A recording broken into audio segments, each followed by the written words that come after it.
My daughter-in-law snatched my wife's wig off her head at my son's wedding reception, revealing the raw scars and baldness from months of grueling chemotherapy. A faction of her wealthy family erupted into cruel laughter. I stepped onto the stage with absolute silence, draped my tailored suit jacket over my wife's trembling shoulders, and guided her away. I then walked directly to the sweetheart table and placed a thick, sealed envelope in front of my daughter-in-law. She eagerly ripped it open, expecting the massive real estate deed my son had promised her. When she saw the termination and eviction documents inside, her arrogant smile vanished permanently. My name is Frederick. I am 70 years old and a self-made man who spent decades building a corporate empire from the ground up. Before I continue this story, let me know where you are watching from in the comments below. Hit like and subscribe if you have ever had to stand up to family who completely underestimated your worth and crossed a line that should never be touched. The crystal chandeliers in the grand ballroom cast a glittering light over 200 distinguished guests. Heather stood on the elevated stage holding a silver microphone in one hand and a half-empty champagne flute in the other. Her white designer gown dragged across the polished floor as she swayed slightly, fueled by alcohol and unearned arrogance. She announced she had prepared a special comedy roast for the new in-laws. She walked directly toward the table where my wife Josephine and I sat. Her jokes began as thinly veiled insults about our working-class roots before escalating into a vicious attack on our appearances. Josephine sat perfectly still, offering a polite, dignified smile despite the blatant disrespect. Heather leaned in close, her breath smelling heavily of liquor, and claimed Josephine was hiding a dreadful secret under her beautiful hair.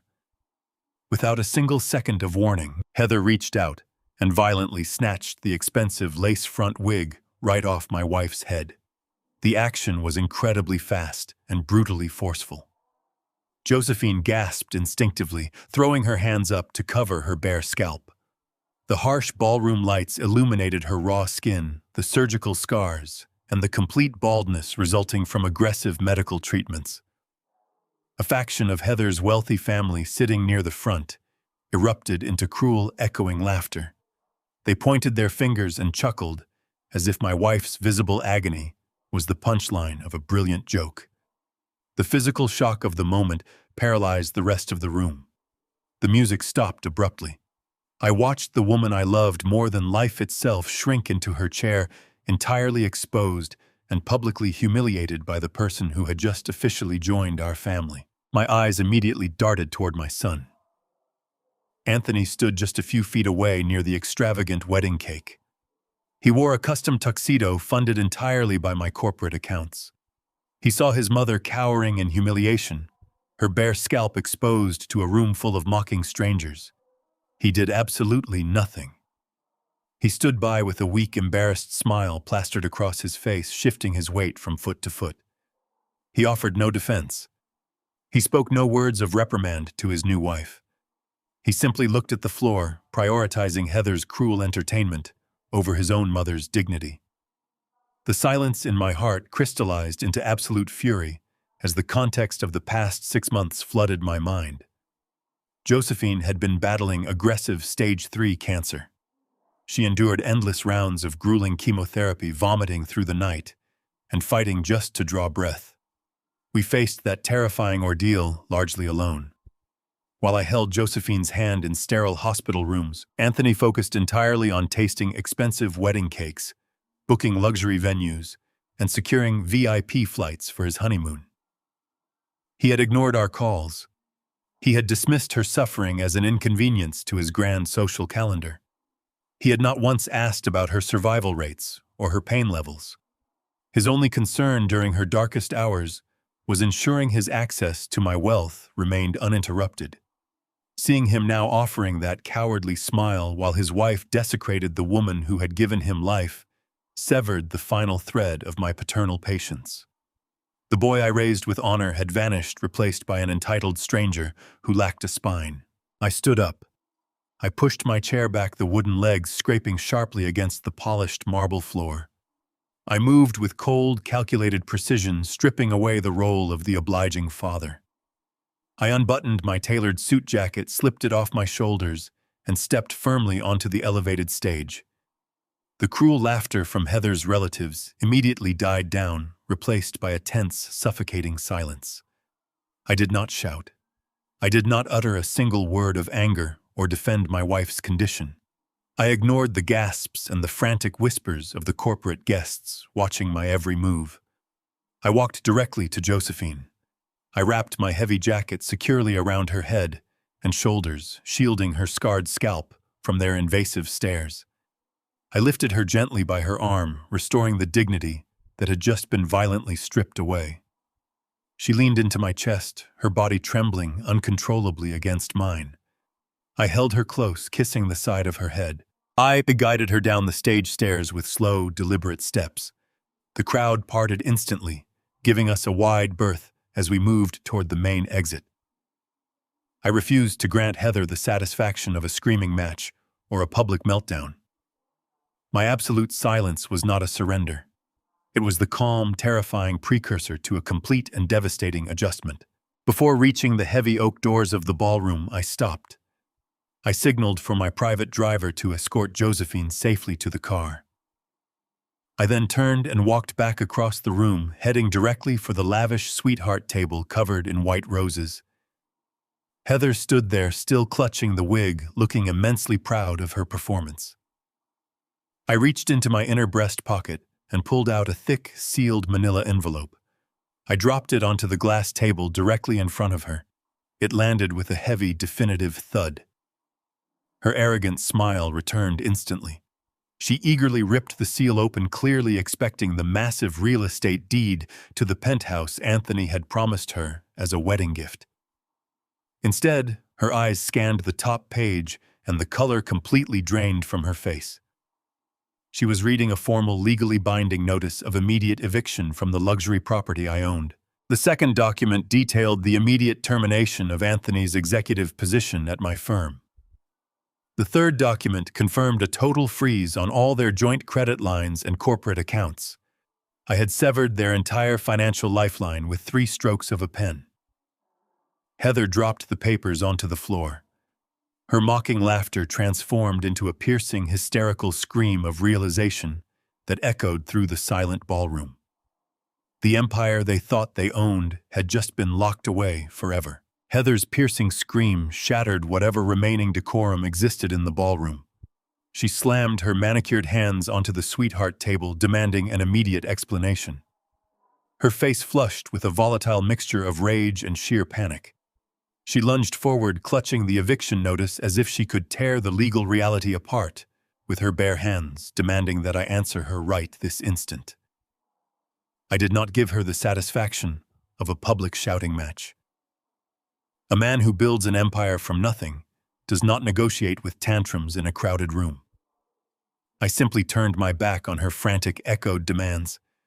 I adjusted my tailored suit jacket tightly around Josephine's shoulders, ensuring she was completely insulated from the toxic atmosphere Heather had created. The wealthy wedding guests parted like the Red Sea as we walked toward the exit, their scandalous whispers fading into a dull hum beneath my utter disregard for their opinions. I guided Josephine through the heavy double doors and out into the cool evening air, where my private driver already had the car waiting with the engine running. I helped my wife into the plush leather back seat, securing her seatbelt, with the utmost care to avoid aggravating her fragile condition. I slid in beside her, instructing the driver to take us straight home. As the car pulled away from the lavish venue, I glanced out the tinted window one last time. I could see the chaos unfolding inside the glass-fronted lobby, a fitting end to a wedding built entirely on entitlement and deception. We left them to drown in the absolute wreckage of their own making. The silence inside the car was immediate and profoundly comforting. Josephine leaned her tired head against my shoulder, her breathing finally steadying as the city lights blurred past our windows. The rhythmic hum of the tires against the asphalt pulled my mind back to a sterile hospital room exactly 3 months ago. That was the day the chief oncologist delivered the devastating news of Josephine's stage 3 cancer diagnosis. I remembered holding her trembling hand, absorbing the shock of the grueling chemotherapy treatment plan required to save her life. Anthony and Heather had arrived at the hospital an entire hour late, dressed in pristine designer clothes, reeking of impatience rather than concern. They did not bring flowers. They did not ask the doctor a single question about survival rates, treatment options, or how they could support us through the terrifying ordeal. Instead, Heather pulled Anthony aside near the medical monitors, speaking in hushed, urgent tones that carried perfectly across the quiet room. She explicitly asked if the astronomical costs of premium oncological care would cut into the trust fund Anthony was slated to inherit by the end of the fiscal year. Anthony had nodded in agreement, calculating his own mother's survival purely as a financial deficit to his lifestyle. He actually pulled out his smartphone to check the corporate stock prices right next to her hospital bed. That was the exact moment the blindfold of paternal devotion burned away permanently. I saw my son not as the capable heir I had mentored, but as a parasitic liability perfectly aligned with a profoundly greedy woman. I realized right then that my unconditional support had bred a monster entirely devoid of empathy. I did not confront them in the hospital ward. Confrontation without absolute leverage is merely noise. The very next morning, while Josephine began her first horrific round of chemotherapy, I bypassed Anthony's executive clearance and initiated a comprehensive silent audit of the corporate accounts he managed. I spent 4 consecutive nights locked in my study tracing every wire transfer, every padded expense report, and every offshore routing number. The financial betrayal was staggering in its absolute arrogance. Anthony had systematically embezzled over $400,000 of company capital within a single fiscal year. He did not invest it. He used the stolen funds to systematically pay off Heather's crippling secret luxury debts. I found heavily doctored ledgers detailing exorbitant charges for international vacations, high-end jewelry, and a failing boutique business she ran completely into the ground. He had altered the quarterly projections to hide the bleeding, treating the logistics company I bled to build as his personal slush fund to keep a manipulative woman satisfied. He compromised the livelihoods of my hard-working employees to fund a lifestyle he had not earned and could not afford. The audacity of his theft demanded a response far more permanent than a simple firing. I gathered every piece of digital evidence, stamped it with the county clerk for legal verification, and locked it in a secure server. I allowed the lavish wedding to proceed only because I needed them distracted, while my legal team prepared the ultimate consequence. I had handed my son the keys to a kingdom, and he used them to rob the vault, while his mother fought for her life. The heavy iron gates of our estate swung open, welcoming us into the secure, quiet sanctuary we desperately needed. I helped Josephine out of the vehicle and handed her over to the care of her private night nurse, ensuring she was completely comfortable before stepping into my home office. Just as I poured myself a single glass of bourbon to settle my nerves, my secure private line began to ring. I checked the caller identification. It was Jonathan Pierce, my chief legal counsel, and the only man outside of myself who knew the full extent of the trap I had laid. I answered the call immediately. Jonathan did not waste time with pleasantries. He reported that Anthony and Heather had abandoned their own wedding reception in a state of absolute panic. They were not heading to their penthouse to pack their bags or accept their eviction. Live security footage confirmed they had just arrived at the downtown corporate headquarters. They were currently attempting to forcibly bypass the main security system to access the executive server room. Anthony was aggressively threatening the night guards, actively trying to override the financial locks I had just initiated to cover his tracks and drain the remaining liquid assets before the upcoming work week began. Jonathan warned me that Anthony had a heavy crowbar from his trunk and was preparing to smash the server room glass. The eviction notice had not humbled them in the slightest. It had merely triggered a desperate, hostile escalation. The game was far from over. I instructed the private night nurse to lock the estate doors and to call the police if anyone other than myself attempted to enter the property. I assured Josephine that I would return shortly and pressed a kiss to her forehead. The drive downtown took less than 20 minutes. The streets of the city were completely empty, offering a stark contrast to the boiling rage in my chest. I pulled my car into the executive parking garage of the steel and glass building I had constructed from the ground up over 30 grueling years. As I walked into the main lobby, the sound of shattered glass crunched beneath my leather shoes. Anthony was standing near the secure server room, his face flushed with frantic desperation. He was screaming at two of my night security guards, gripping a heavy iron crowbar in his right hand. The guards had their hands on their holsters, clearly waiting for my authorization to subdue him. Heather stood a few feet behind him, frantically typing on her phone. When Anthony saw me approaching the security desk, he dropped the crowbar. It clattered loudly against the marble floor. He did not look ashamed of his vandalism. Instead, he marched directly toward me with a manic, aggressive energy. He reached into his ruined suit jacket and pulled out a stack of hastily printed legal documents. Without a single word of greeting or explanation, he forcefully shoved the papers directly against my chest. I caught the thick stack of papers before they fell to the floor. I signaled for the security guards to stand down and remain at their posts. The real battle was not going to be fought with physical violence. Anthony straightened his tie, attempting to project the authority of a seasoned executive. His voice shook slightly, betraying his absolute panic. He claimed my judgment was severely compromised by the undeniable tragedy of Josephine's stage 3 cancer diagnosis. He loudly declared to the silent lobby that the immense stress of her medical treatments was causing me to make erratic, destructive financial choices that threatened the entire corporate structure. He painted a completely false narrative of a failing patriarch who needed to step down for his own good. He demanded I sign the transfer documents immediately. He insisted that granting him full, irrevocable corporate voting rights was the only viable way to protect the family legacy I had spent my entire adult life building. He claimed the board of directors was already questioning my stability following my sudden departure from the wedding reception. He positioned his blatant power grab as an act of profound filial devotion. I did not interrupt his rehearsed, pathetic monologue. I simply adjusted my reading glasses and began to scrutinize the documents in my hands. I read every single line of the dense legal jargon with the meticulous focus of a man who had survived decades of corporate warfare.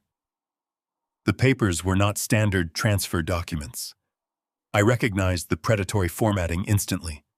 This was not Anthony's sloppy handiwork. This was a calculated strike drafted by ruthless attorneys who specialized in hostile family takeovers. The sheer audacity of his attempt to steal my life's work while my wife fought for her survival was breathtaking. He actually believed his pathetic manipulation would force my hand and secure his unearned financial empire in a matter of minutes. I flipped to the third page of the dense contract and located the true dagger hidden among the standard corporate clauses. Heather's lawyers had inserted a highly specific medical stipulation. The document explicitly required me to legally concede that I was experiencing rapid, severe cognitive decline. By signing the paper, I would voluntarily declare myself entirely mentally unfit to manage any personal or professional affairs. The document did not merely transfer my corporate voting shares to my son. It established an absolute binding legal conservatorship. It granted Anthony total unchecked authority over my physical estate, my private financial portfolios, and most horrifyingly, Josephine's ongoing medical directives. If my pen touched that signature line, Anthony would possess the legal power to terminate Josephine's expensive chemotherapy treatments the very next morning to preserve his inheritance. He would have the authority to place us both in state-run care facilities while he liquidated my company to cover Heather's massive debts. I looked up from the pages and stared directly into my son's eyes. He shifted uncomfortably under my gaze, entirely unable to mask his profound guilt. I did not shout. I did not tear the papers into pieces. A cold, dangerous smile slowly formed on my face. I neatly folded the thick stack of documents in half. I slid the forged legal trap securely into the inner pocket of my suit jacket. They were the exact, undeniable physical evidence of premeditated elder abuse and corporate conspiracy I needed to deliver to the federal prosecutor. I patted my jacket pocket, securing the ironclad proof of his criminality against my chest. Anthony had foolishly handed me the very weapon I would use to dismantle his entire existence. Heather stepped forward from the shadows of the lobby, her designer heels clicking sharply against the marble floor. Her initial panic from the wedding reception had completely evaporated, replaced by a smug, victorious sneer. She confidently announced that my refusal to sign the documents was entirely irrelevant. She proudly confessed that she had already anticipated my resistance. Heather revealed she had spent the previous afternoon bribing my company's chief financial officer with promises of a massive executive bonus following their hostile takeover. She claimed the corrupt executive had already executed a total override of the primary banking servers. She informed me that my access to the main operational accounts and corporate treasuries had been completely severed. They believed they had successfully isolated me from the very capital required to fight them in a courtroom. I turned away from her gloating face and walked calmly toward the private executive elevator bank. I reached into my pocket, pulled out my master security keycard, and swiped it against the digital scanner. The heavy steel doors did not open. Instead, a harsh, solid red light flashed across the security panel, accompanied by a sharp, denying beep. The digital infrastructure of the multi-million-dollar empire I had built from nothing now completely rejected my credentials. I was officially locked out of my own corporate fortress. Heather laughed out loud, a sharp and grating sound that echoed through the vast, empty lobby. She firmly believed she had secured a total victory over the old man. She was completely unaware that I had anticipated a siege long before they ever breached the walls. The trap was set, and they were walking blindly into their own absolute ruin. The flashing red light on the scanner was not just a denial of entry. It was a glaring confirmation of a meticulously orchestrated assassination of my legacy. Standing in the sterile lobby of the building I built from the ground up, the absolute depth of their betrayal washed over me. My son and his wife were not simply stealing money. They were actively holding Josephine's life hostage. If I allowed my temper to dictate my next move, if I engaged in a physical or verbal altercation with Anthony right there, they would instantly call the police. They would use the incident to accelerate their fabricated narrative of my mental instability. The resulting legal freeze would sever the direct capital lines necessary to pay for Josephine's specialized oncology team. I could not risk her survival for a momentary victory of pride. I looked at Anthony, whose grip tightened on the crowbar as he braced for my retaliation. I looked at Heather, whose arrogant smirk anticipated a screaming match she could record on her phone. I gave them absolutely nothing. I turned my back on the elevator bank and walked calmly toward the revolving glass doors. I did not look over my shoulder. I did not offer a single parting threat. The silence I left behind was heavy and absolute. I could practically feel their confusion radiating across the marble floor. They had prepared for a furious, desperate old man fighting for his company. They had no contingency plan for a phantom who simply walked away. I stepped out into the cool night air, leaving them locked inside their hollow victory. The war required capital precision and absolute ruthlessness, and I needed to secure my war chest before the sun came up. I drove my vehicle through the deserted city streets until I reached an unassuming brutalist concrete building on the industrial outskirts. Jonathan Pierce was already waiting inside the dimly lit basement office, surrounded by stacks of encrypted hard drives and glowing monitors. He had been my fiercest legal advocate since the days I sold logistical software out of the trunk of my car in the 1980s. I sat across from him and explained the lockout at the headquarters. Jonathan immediately began typing, pulling up the restricted domestic accounts. He confirmed that Heather's bribed executive had effectively paralyzed my access to the domestic corporate treasuries. I nodded, entirely unbothered by the domestic freeze.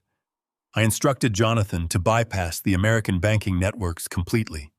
Decades ago, when I secured my first major international shipping contract, I established a secondary, heavily insulated offshore trust in the Cayman Islands.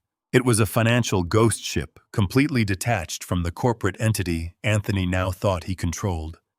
I had seeded it with millions of dollars in untraceable assets explicitly for a catastrophic emergency. Jonathan initiated the biometric protocols. I placed my hand on the digital scanner and authorized the total activation of the dormant accounts. Within seconds, a massive wave of liquid capital flooded into newly created, highly secured proxy accounts. Heather and Anthony believed they had starved me of resources by cutting off the domestic pipelines.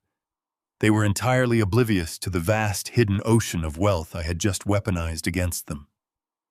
I instructed Jonathan to immediately establish an ironclad medical trust to guarantee Josephine's treatment would never be interrupted.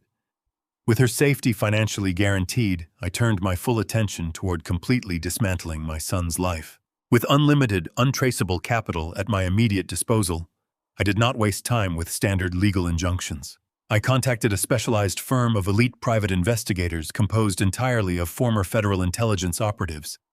These were not the kind of men who took photographs from parked cars. They were digital ghosts and psychological warfare experts.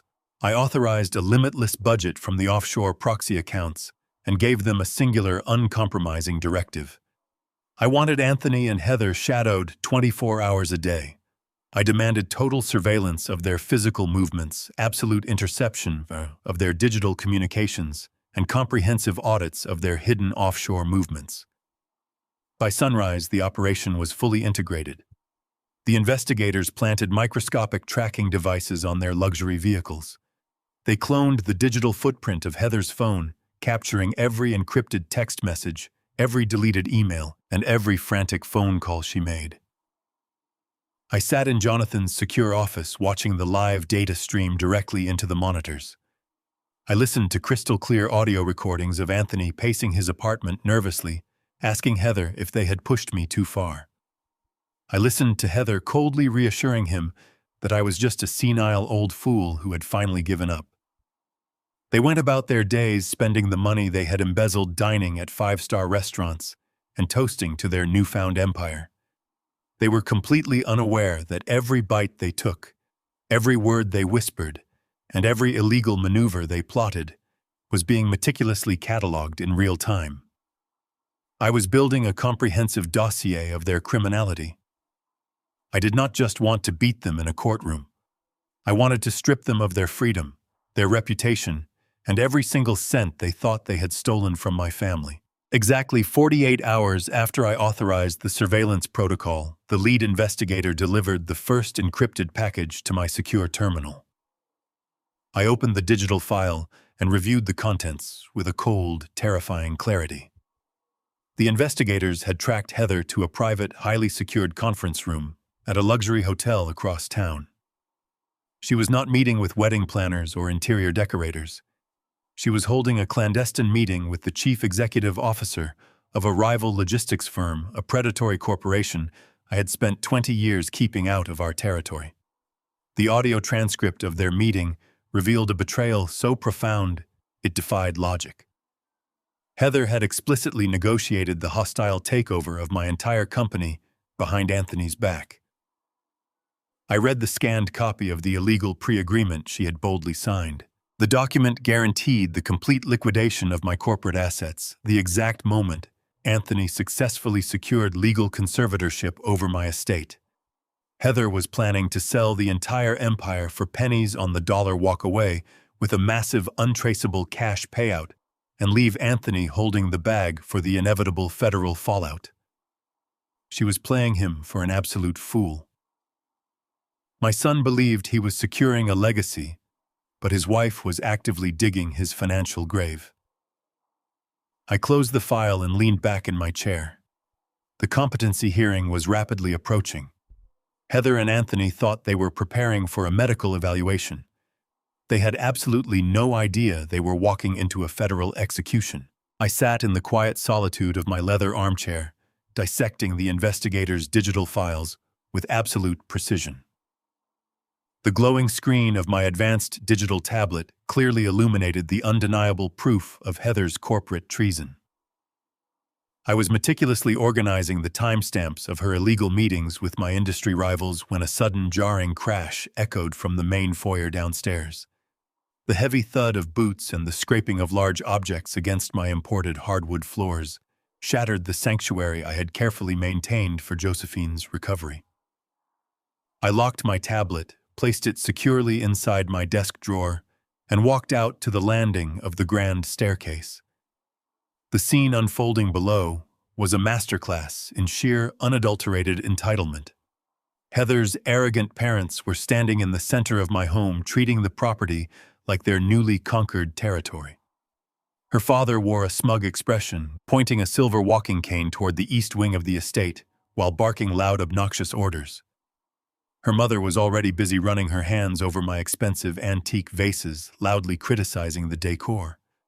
A professional moving crew of 6 burly men hoisted heavy wardrobe boxes and rolled large dollies across the threshold. They were actively invading my private residence without a shred of hesitation. The sheer volume of the commotion threatened to wake my wife, who had just managed to fall asleep after a brutal round of medication.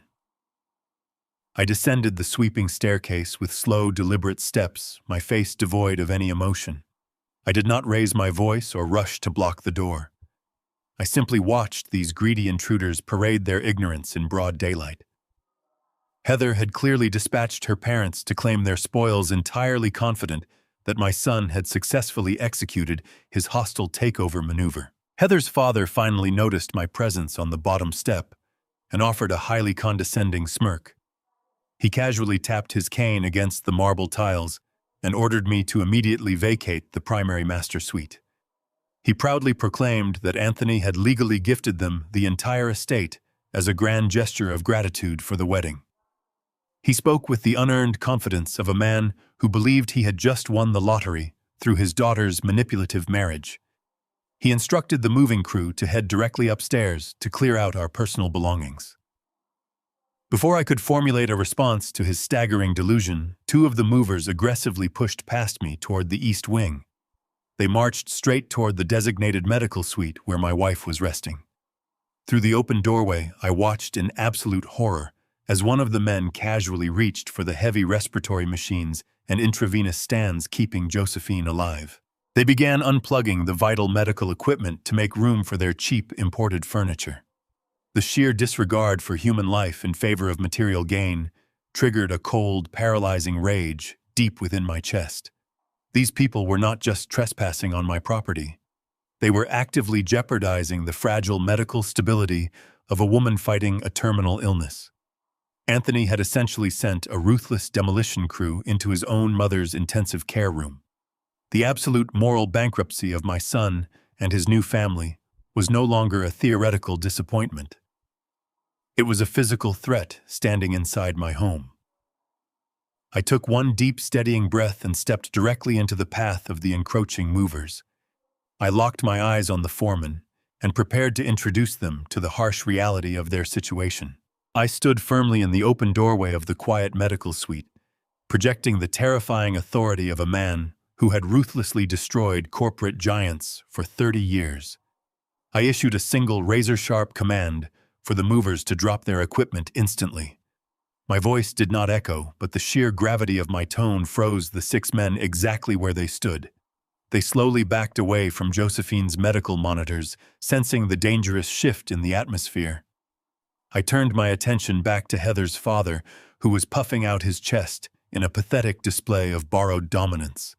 I pulled a secondary digital tablet from my jacket pocket and walked directly up to him. I shoved the glowing screen right into his arrogant face. The bright display showed the live, irrefutable banking records of Anthony's domestic corporate accounts. I calmly explained that the man who supposedly gifted them this $50 million estate was completely and utterly broke. I scrolled through the forensic audit files demonstrating the exact paper trail of Anthony's massive embezzlement. I detailed the pending federal wire fraud investigations hanging directly over their daughter's head. I watched the sheer initial confusion wash over the older man's face as I explicitly outlined the total freeze on all domestic capital. I clarified that Anthony did not possess the financial authority to purchase a cup of coffee let alone transfer the deed to a historic property. The offshore trust funds protecting this estate were locked behind biometric security protocols that only I could authorize. The grand empire they thought they were inheriting was a magnificent illusion. I systematically dismantled their entire retirement plan in less than 2 minutes, leaving Heather's father staring at a screen that confirmed his daughter had married a penniless criminal. Heather's father aggressively swatted the tablet away, emitting a harsh, nervous laugh of pure disbelief. He refused to accept the concrete financial reality staring him in the face.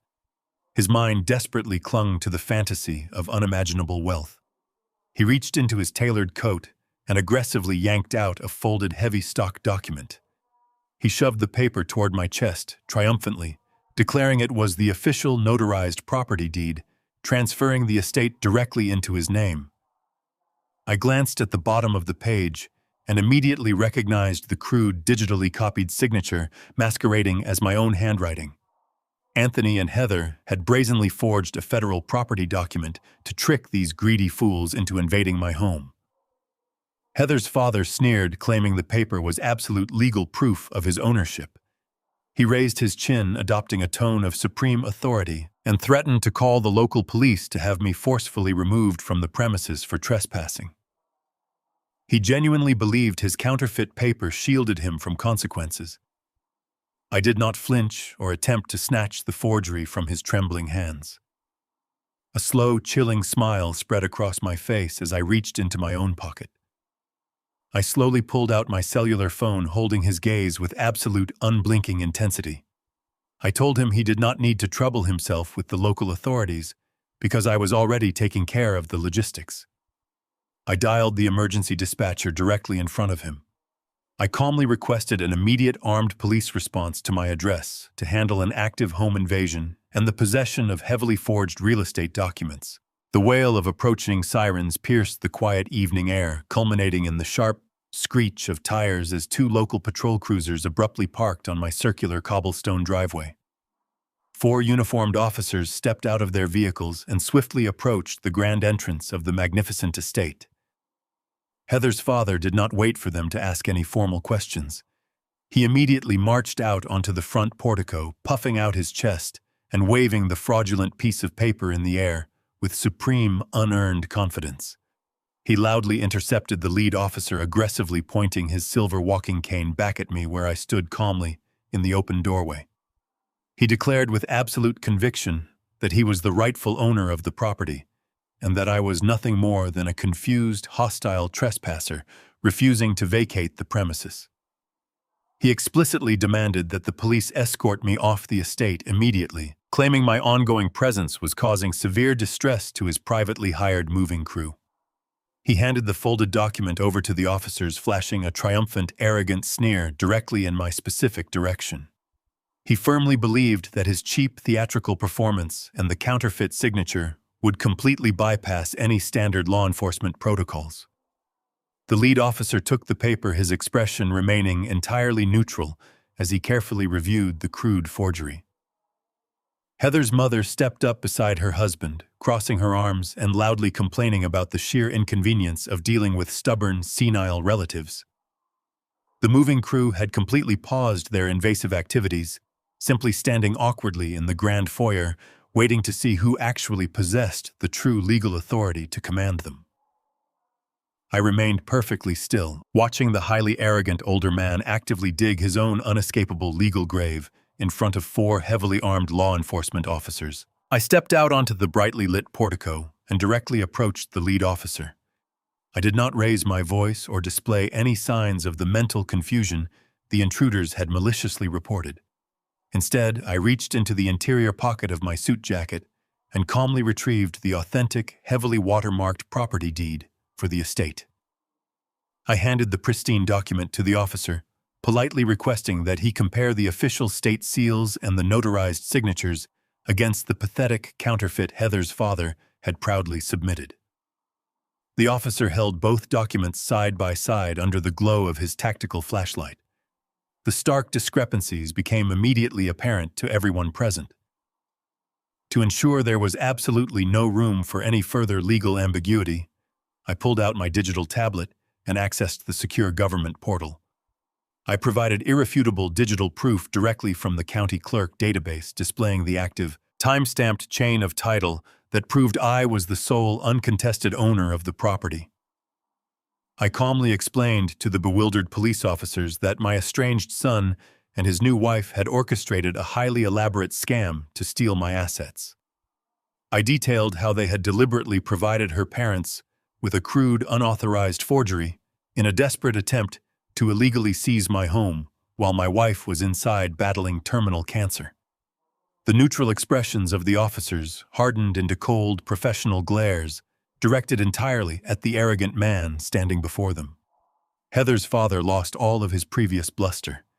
He stammered incoherently, his face turning a deep shade of crimson as he frantically attempted to explain that Anthony had genuinely promised them the massive estate as a grand wedding gift. The moving crew quickly backed out of the large double doors, returning to their commercial truck to avoid any criminal charges. I explicitly informed the lead police officer that I wished to firmly press formal criminal charges against both individuals for trespassing and the deliberate possession of forged legal documents. I made it absolutely clear that there would be zero leniency or any family exceptions granted for their orchestrated home invasion. The officers did not hesitate. They swiftly separated Heather's parents on the front porch and ordered them to turn around and place their hands behind their backs. The sharp, metallic click of heavy steel handcuffs locking securely into place echoed loudly across the quiet circular driveway. Heather's mother began to wail hysterically, screaming that they were prominent, respectable citizens and demanding to call her expensive lawyers.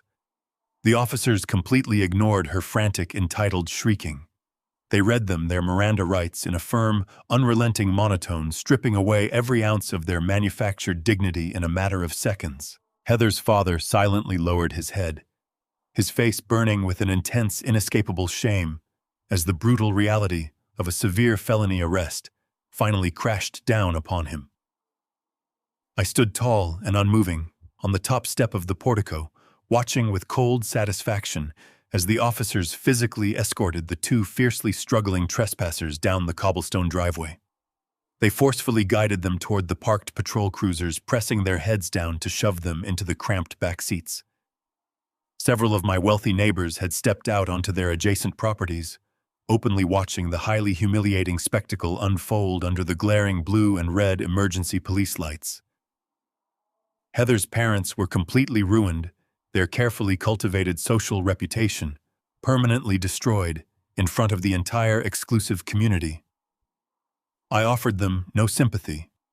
They had willingly partnered with my treacherous son to attack my vulnerable wife, and now they were paying the ultimate legal price. Just as the two police cruisers reversed down the driveway and drove away into the dark night, Anthony's sports car sped aggressively through the open estate gates.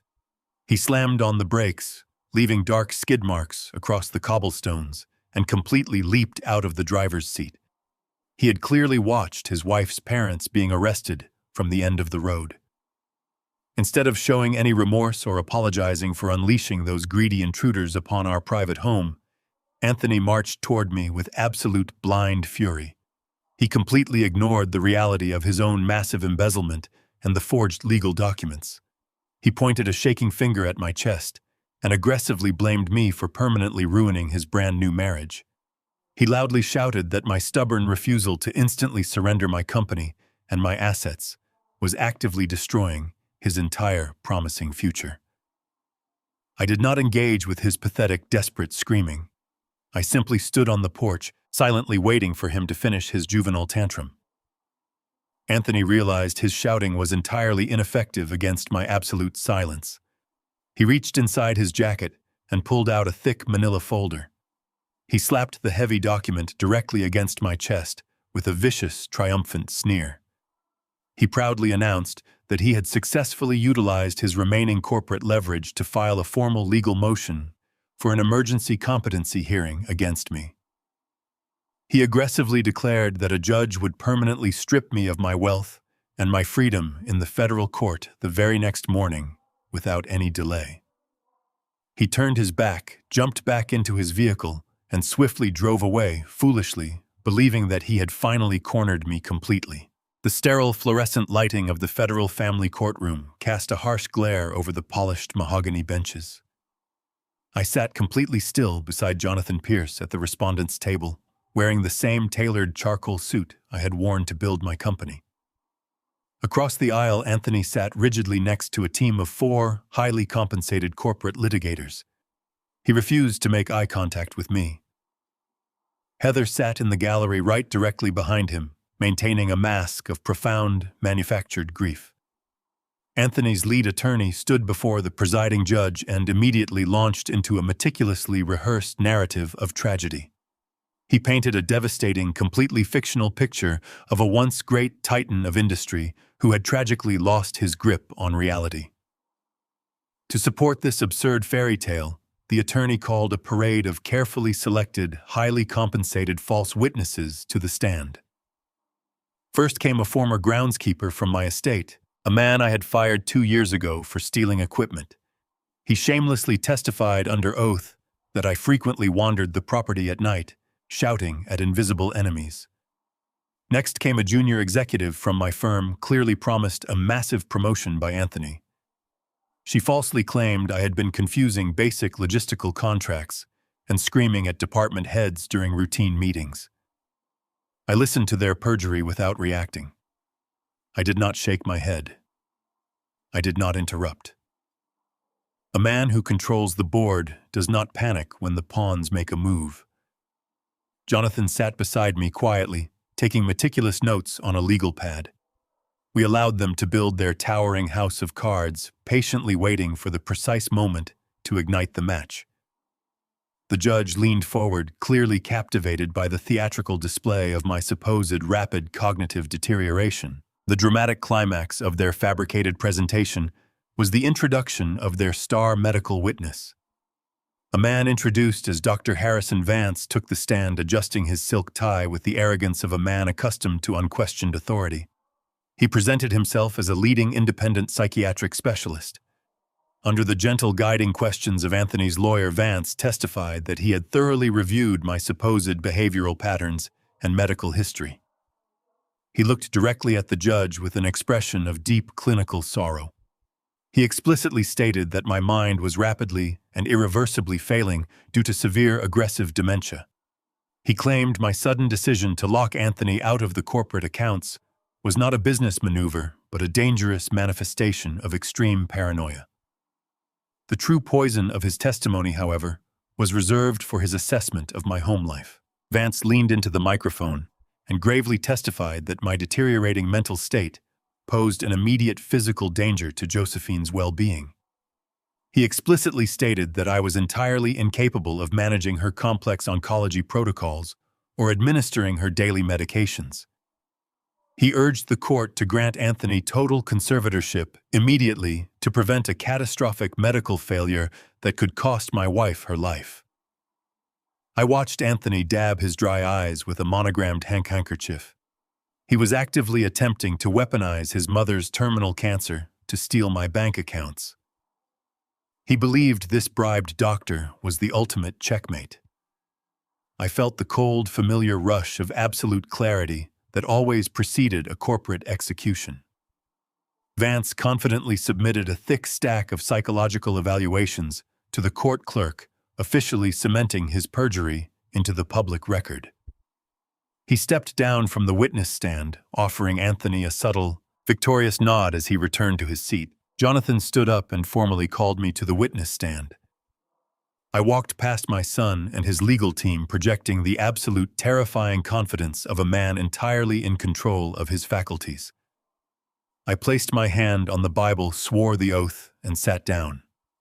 I spoke with the precise, undeniable clarity of a chief executive officer addressing a hostile boardroom. I did not defend myself against the rambling accusations of the groundskeeper or the junior executive. I systematically dismantled their star witness. I handed the judge a sealed, certified medical dossier. I explained that these documents contained comprehensive, time-stamped neurological evaluations conducted 48 hours ago by the top 3 independent neurologists in the entire state. The results explicitly proved my cognitive functions were exceptionally sharp and entirely unimpaired. I then addressed the horrific accusation that I endangered my wife's life. I pulled a small digital audio player from my pocket and submitted it directly into evidence. It contained the crystal-clear intercepted audio captured by my elite private investigators. The judge pressed play. Anthony and Heather's voices echoed through the silent courtroom. They were explicitly recorded plotting to legally terminate Josephine's premium oncology treatments, the exact moment the conservatorship was granted. Heather's voice clearly stated that the expensive medical care was draining their future inheritance, and Anthony enthusiastically agreed that the treatments needed to be cut to save money. The horrifying reality of their conspiracy hit the courtroom like a physical shockwave. The color instantly drained from Anthony's face as his own recorded voice condemned him in a federal building.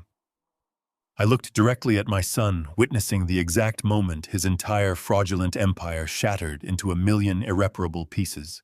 The presiding judge slammed his gavel down, his face pale with absolute disgust. He stared at Anthony and his highly compensated legal team with unfiltered contempt. He declared the motion a profound abuse of the legal system and an act of unfathomable cruelty against a dying woman. The judge dismissed the conservatorship case immediately, with extreme prejudice, explicitly warning Anthony that he was forwarding the audio evidence directly to the district attorney for criminal review. I stood up from the witness stand, completely victorious. The threat to my freedom and Josephine's medical care had been entirely neutralized. I walked down the center aisle of the courtroom, leaving my son trembling silently at the defense table. I pushed through the heavy wooden doors into the bright corridor, ready to return to my wife. Just as I stepped into the hallway, Jonathan's secure phone began to vibrate violently. He looked at the encrypted screen, and his triumphant smile instantly vanished. He grabbed my arm, his voice tight with sudden, severe panic. While we were trapped inside the courtroom, neutralizing Anthony's legal assault, Heather had utilized her bribed executive connection one final time. She had completely bypassed the secondary security measures and entirely emptied the company's remaining operational payroll accounts. The domestic capital required to pay my logistics workforce had completely evaporated. Jonathan showed me the stark zero balance on the digital ledger. Tomorrow was a Friday. Hundreds of loyal employees, men and women who depended on my company to feed their families and pay their mortgages, would not receive their weekly paychecks. The silence in the corridor was deafening as the magnitude of her theft settled over us.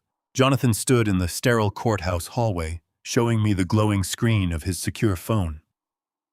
The balance of the primary operational payroll account read absolute zero. I spent 30 grueling years building this logistics empire from a single delivery truck.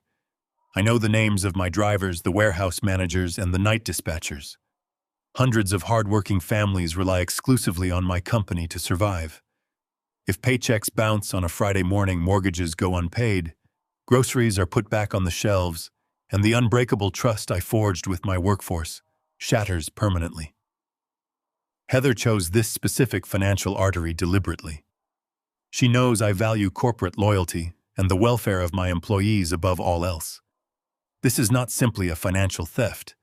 It is an act of corporate terrorism meant to break my spirit and annihilate a 30-year reputation of absolute reliability. The shock of the empty ledger forces me to confront a devastating moral reality. My son and his new wife are perfectly willing to collateralize the survival of hundreds of innocent working-class families purely to extort me. They view my dedicated workforce as entirely acceptable casualties in their desperate war for unearned luxury. I look at Jonathan, whose face reflects the severe gravity of the impending disaster. We have exactly 14 hours before the automated clearinghouse processes the weekly deposits. If the funds are not fully replenished by midnight, the federal banking system will trigger massive overdraft protocols across our entire employee database. I cannot allow the people who built my wealth through their grueling physical labor to suffer for the sins of my entitled offspring. Before I can instruct Jonathan to mobilize our crisis management protocol, my cellular phone begins to ring violently. The caller identification displays my son's name. I answer the call without offering a single word of greeting. Anthony's voice comes through the speaker, dripping with a newly manufactured bravado. He is completely aware of the widespread panic a missed Friday payroll will cause across the entire corporate infrastructure. He boldly claims full responsibility for the missing funds, proudly admitting that Heather orchestrated the massive wire transfer, utilizing her bribed executive contact. He attempts to position himself as a brilliant negotiator, holding all the remaining leverage in this war. He delivers his ultimatum with the cold detachment of a seasoned extortionist. Anthony offers to immediately wire the stolen capital back into the corporate operational accounts, well before the midnight banking deadline. He guarantees the employees will receive their necessary paychecks right on schedule, without any disruptive delay. In exchange for this sudden burst of manufactured mercy, he demands I immediately drop all pending criminal trespassing and forgery charges against Heather's humiliated parents. He further insists that I legally sign over the unencumbered deed to the massive primary estate directly into his name by 5 o'clock this evening. He actively threatens that if I refuse to comply with these absolute demands, he will let the entire logistics company crash into immediate bankruptcy. He uses the basic livelihoods of my dedicated drivers and dispatchers as a loaded weapon aimed directly at my conscience. He truly believes I am finally backed into an inescapable corner. He assumes my deep moral obligation to my working-class employees will completely override my pursuit of justice for my dying wife. I listen to his entire extortion pitch in absolute silence, measuring the sheer depth of his unrecoverable sociopathy. He genuinely expects me to surrender. He finishes his pathetic monologue and smugly demands my answer. I do not hesitate. I explicitly tell my son that I absolutely never negotiate with criminals, and I terminate the call immediately.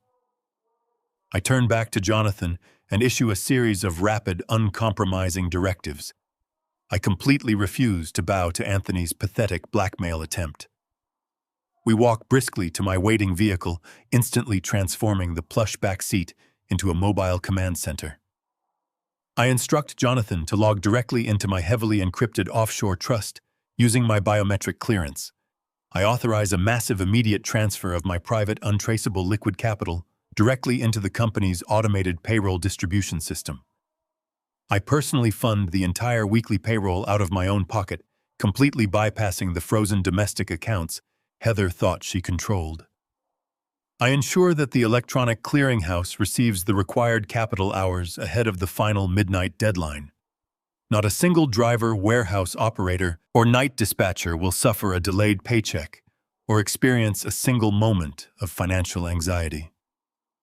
My loyal workforce remains entirely protected. Once the employees' livelihoods are completely secured, I pivot my focus directly back to the brazen theft. I order Jonathan to immediately draft and file a comprehensive federal wire fraud report. We contact the highest levels of the Federal Banking Authority and the Specialized Financial Crimes Division of the FBI. We submit the exact digital timestamps of the unauthorized withdrawal, the IP address utilized by the bribed executive, and the recorded phone call of Anthony, explicitly admitting to the extortion. Stealing from a private company is a complex corporate dispute. Willingly initiating a fraudulent multi-million-dollar wire transfer to extort a citizen is a severe federal felony. Heather and Anthony believed they were playing a clever game of corporate chess. I just escalated their actions into a federal criminal indictment. As Jonathan finalizes the transmission of the federal fraud reports, my encrypted phone emits a secure alert tone. It is an urgent priority update from the team of elite private investigators I hired to shadow Heather. They have already finished tracing the complex digital routing numbers from the massive wire transfer she initiated that morning. I open the secure dossier they transmit directly to my screen. Heather did not act with the sophisticated criminal intelligence she confidently projected. She did not hide the stolen payroll funds in a secure anonymous offshore account or a layered shell corporation. The investigators successfully tracked the entire stolen sum to its final highly traceable domestic destination. She recklessly transferred millions of dollars directly into the personal checking account of a single individual located right here in the city. I read the detailed background report firmly attached to the banking information. The recipient is a man she has been actively having a long-term secret romantic affair with for the past 4 years. He is not a corporate buyer or a specialized legal consultant.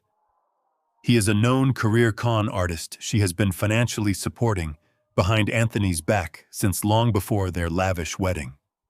She stole my employee's money to secure a massive financial nest egg for her hidden lover. The sheer stupidity of her transaction leaves a perfect, undeniable paper trail for the federal authorities to follow. I lock the screen of my device and instruct my driver to immediately change our destination. I do not head back to the safety of my estate. I order him to drive directly toward the downtown address the investigators provided.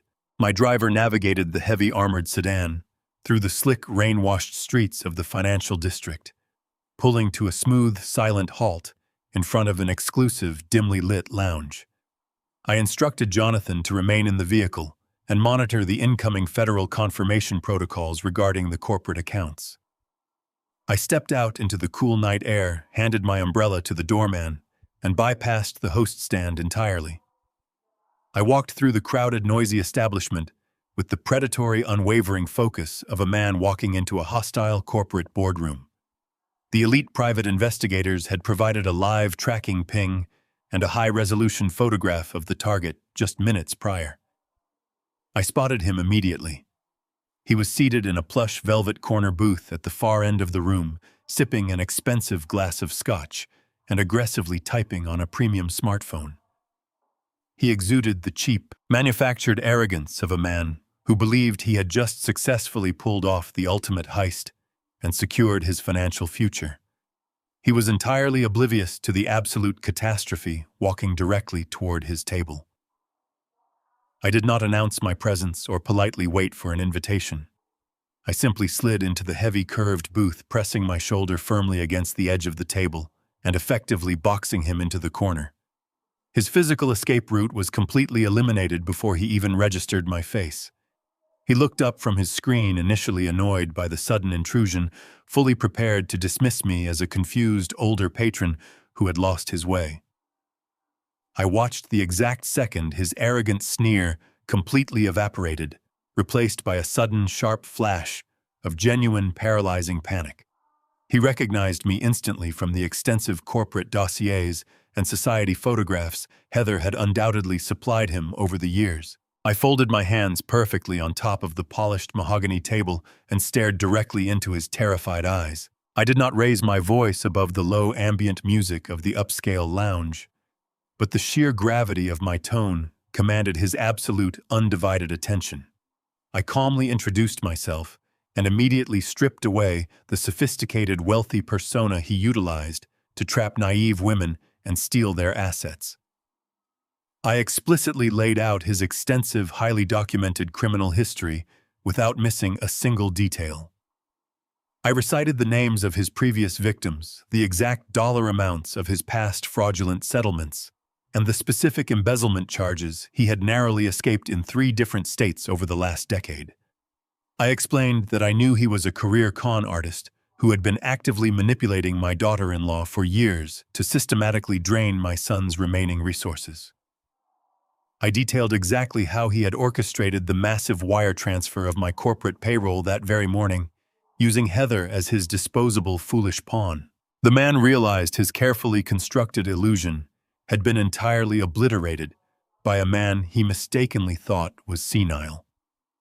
Feeling physically cornered and psychologically exposed, his initial panic rapidly morphed into a desperate, aggressive bravado. He leaned across the small table, his breath reeking of expensive alcohol, and attempted to violently intimidate me. He quietly threatened to physically harm me right there in the booth if I dared to contact the local authorities or interfere with his money. He spat vicious insults arrogantly, claiming that I was just a weak, failing old man who had completely lost control of his own family empire.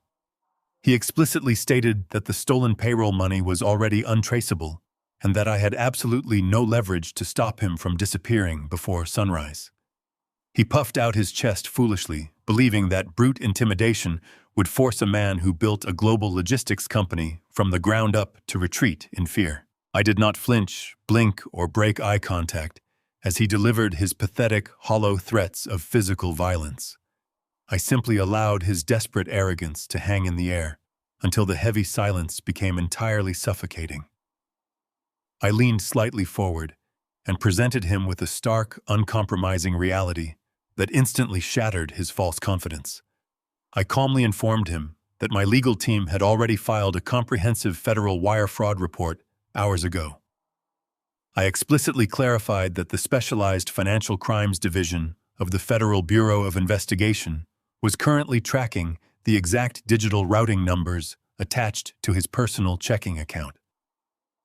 I explained that stealing from a private family trust was a localized civil dispute, but willingly receiving millions of dollars of stolen corporate payroll across state lines was a massive federal felony.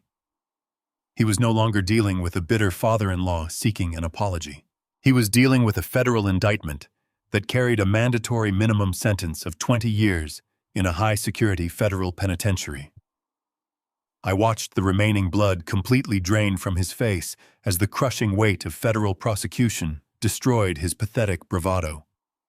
I offered him one singular, non-negotiable exit strategy.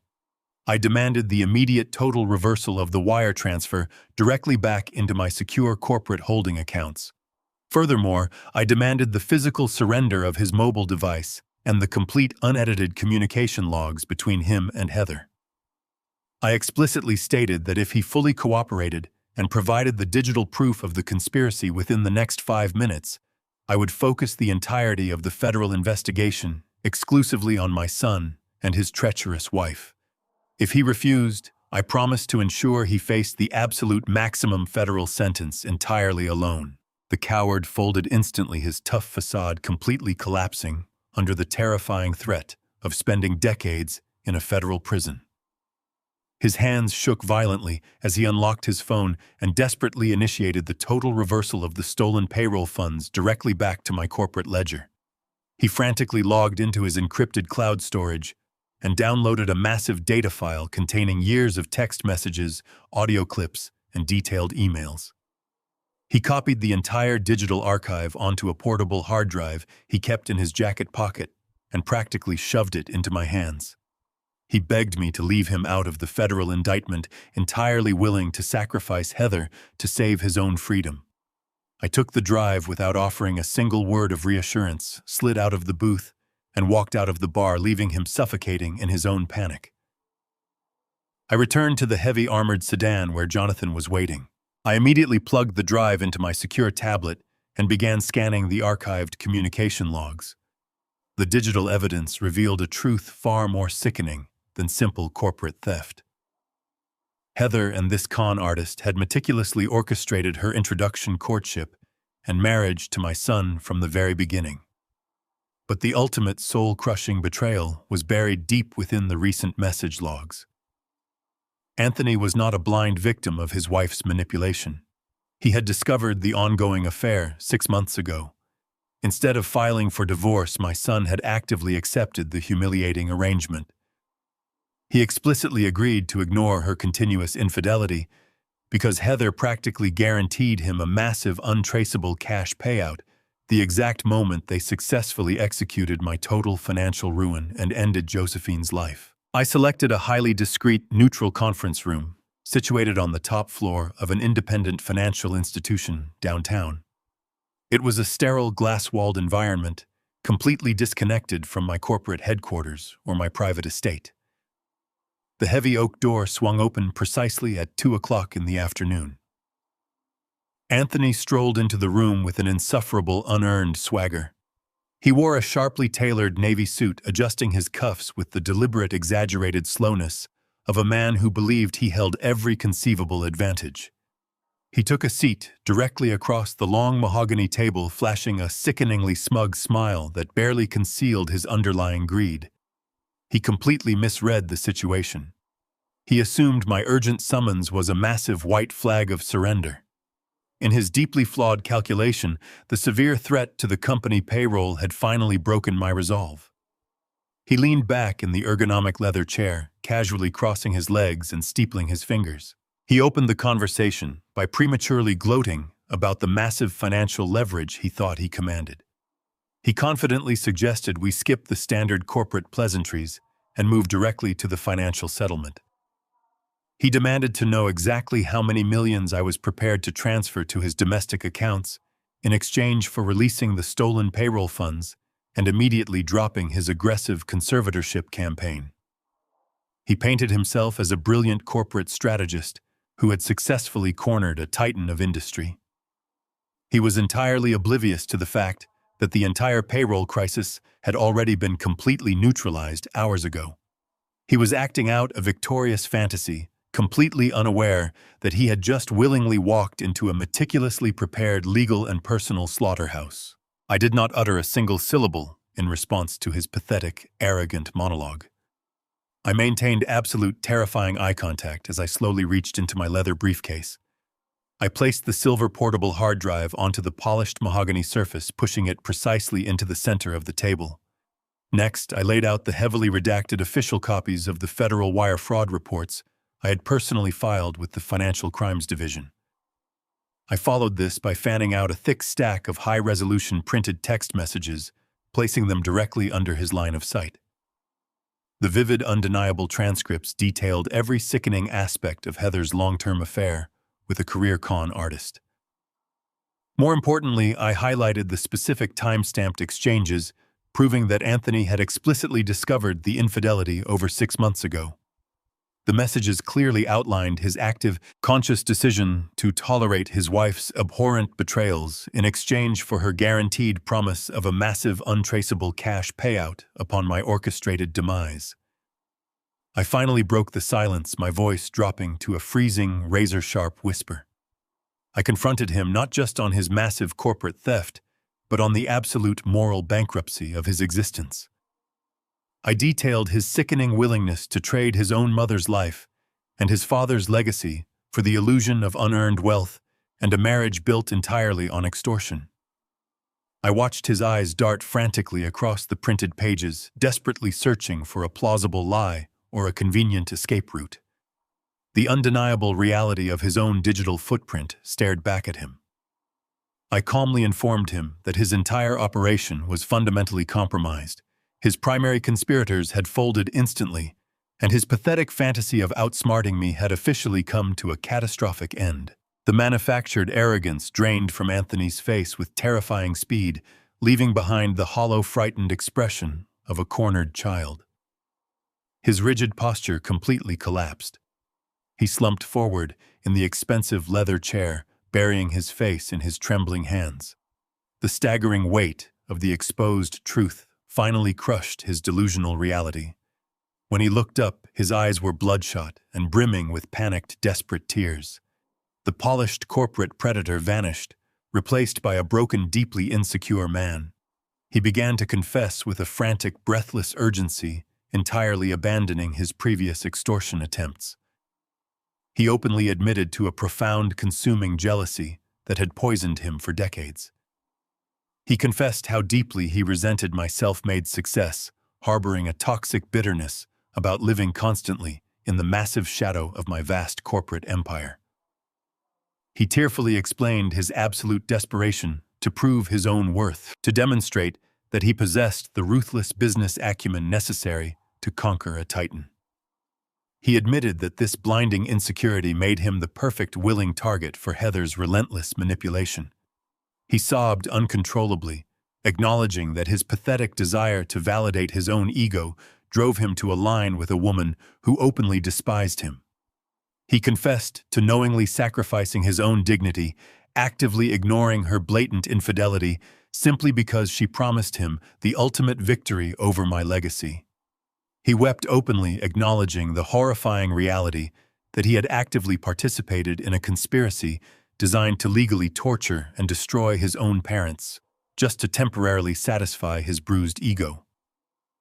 His confession was a pathetic display of profound cowardice, completely stripping away the facade of the brilliant corporate mastermind he had pretended to be just moments before. I watched his emotional breakdown with absolute unyielding coldness. I offered him zero comfort, zero absolution, and absolutely no paternal pity.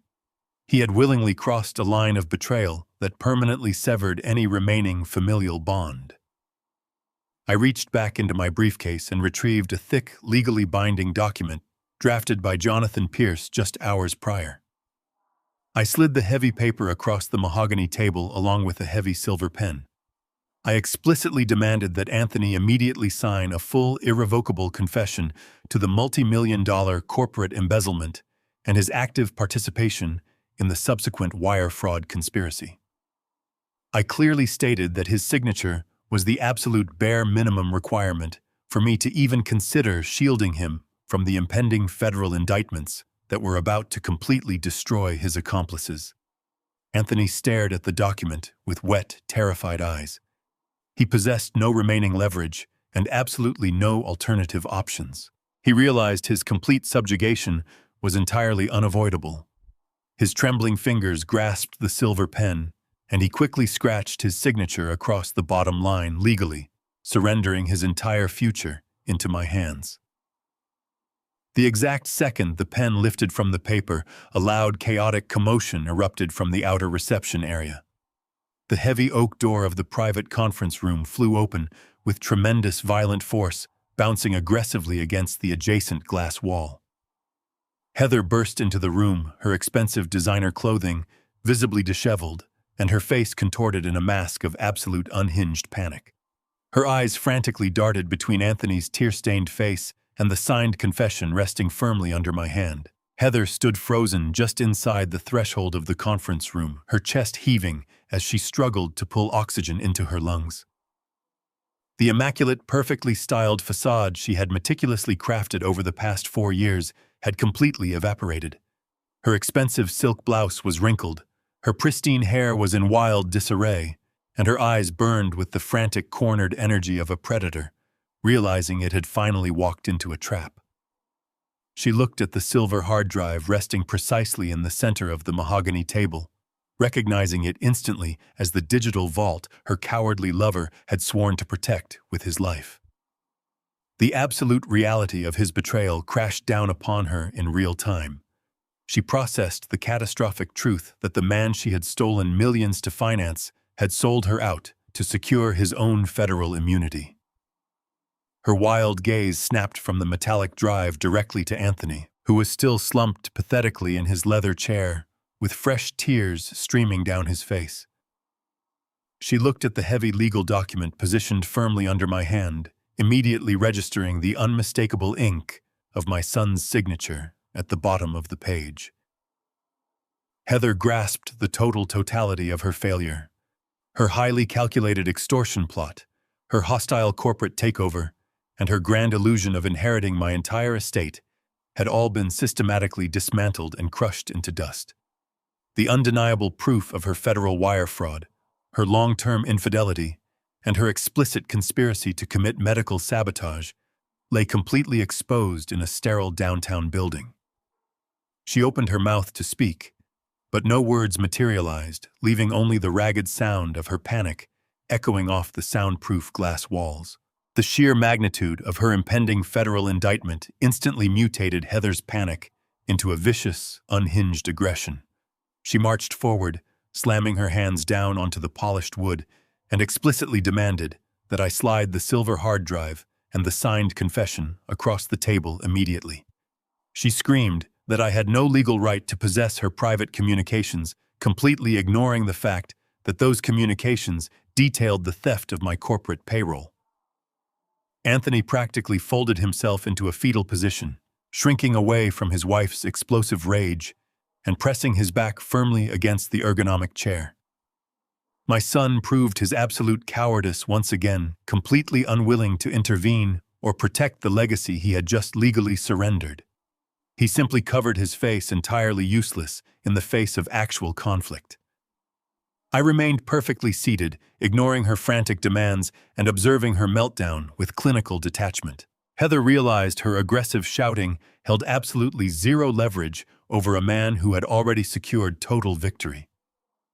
Her breathing hitched, her jaw locked, and a terrifying, desperate darkness flooded her eyes. She reached her trembling right hand deep into her oversized designer purse. In a singular fluid motion born of sheer survival instinct, she withdrew a compact black firearm and raised it directly toward my chest.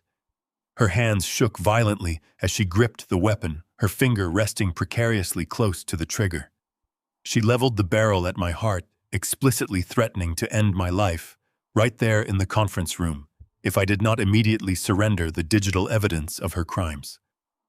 She believed that crossing the ultimate moral boundary into physical violence would finally shatter my composure and force me to capitulate to her desperate extortion.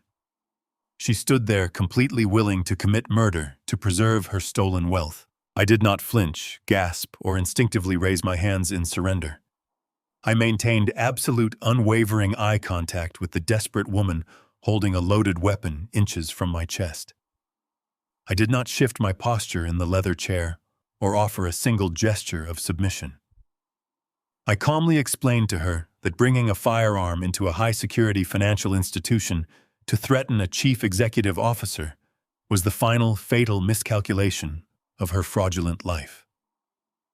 I kept my voice incredibly low and perfectly steady, projecting an aura of total control that actively defied the lethal threat she presented. I informed her that I had fully anticipated her violent desperation the exact moment I secured the hard drive from her cowardly lover. I never walk into a hostile negotiation without securing the absolute high ground.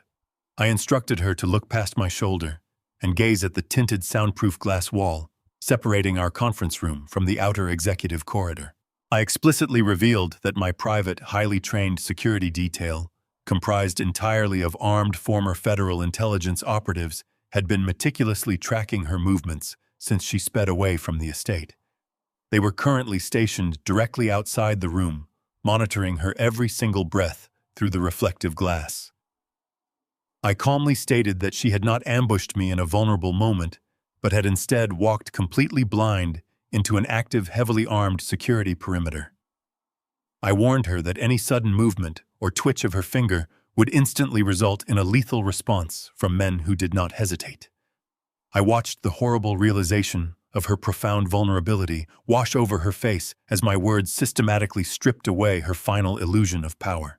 Before Heather could fully process the gravity of my warning, a sharp, brilliant red laser dot materialized squarely in the dead center of her silk blouse. The unmistakable targeting beam cut through the ambient light of the conference room, resting directly over her racing heart. The absolute terrifying certainty of her immediate death finally penetrated her unhinged rage. She gasped loudly, her fingers instantly going numb. The heavy black firearm slipped from her trembling grasp, clattering loudly onto the polished mahogany table and sliding away from her reach. She dropped her empty hands to her sides, her entire body shaking in pure, unadulterated terror. In a fraction of a second, the heavy oak door was violently kicked open. 4 massive security operatives breached the room in a highly coordinated tactical maneuver. They swarmed Heather instantly, slamming her forcefully face first onto the carpeted floor and pinning her arms aggressively behind her back. She thrashed and screamed vile curses, thrashing wildly, as the heavy steel handcuffs ratcheted tightly around her wrists. The operatives hauled her roughly to her feet and dragged her out of the conference room, her shrieks of fury echoing down the hallway as she was escorted directly into federal custody. Amidst the violent chaos of her takedown, Anthony saw a brief, desperate window of opportunity. He abandoned his chair and bolted toward the secondary service exit at the rear of the room, attempting to slip away into the shadows. I rose, instantly moved with calculated speed, and physically planted myself directly in his path. I blocked the heavy door with my shoulder, trapping my son inside the room, where he would finally face the absolute consequences of his actions. I stepped out of the glass-walled conference room, leaving Anthony entirely defeated under the watchful eyes of my security personnel. Within the hour, I walked through the heavily fortified doors of the United States Attorney's Office for the Federal District. I sat across the polished mahogany desk from the lead federal prosecutor and systematically laid out the absolute destruction of my son's fraudulent empire. I handed over the silver hard drive, extracted from Heather's cowardly lover, alongside the heavy legally binding confession bearing Anthony's unmistakable signature. I provided the comprehensive financial ledgers, the time-stamped wire transfer logs, and the meticulously documented medical records, proving their active conspiracy to terminate my wife's life-saving treatments.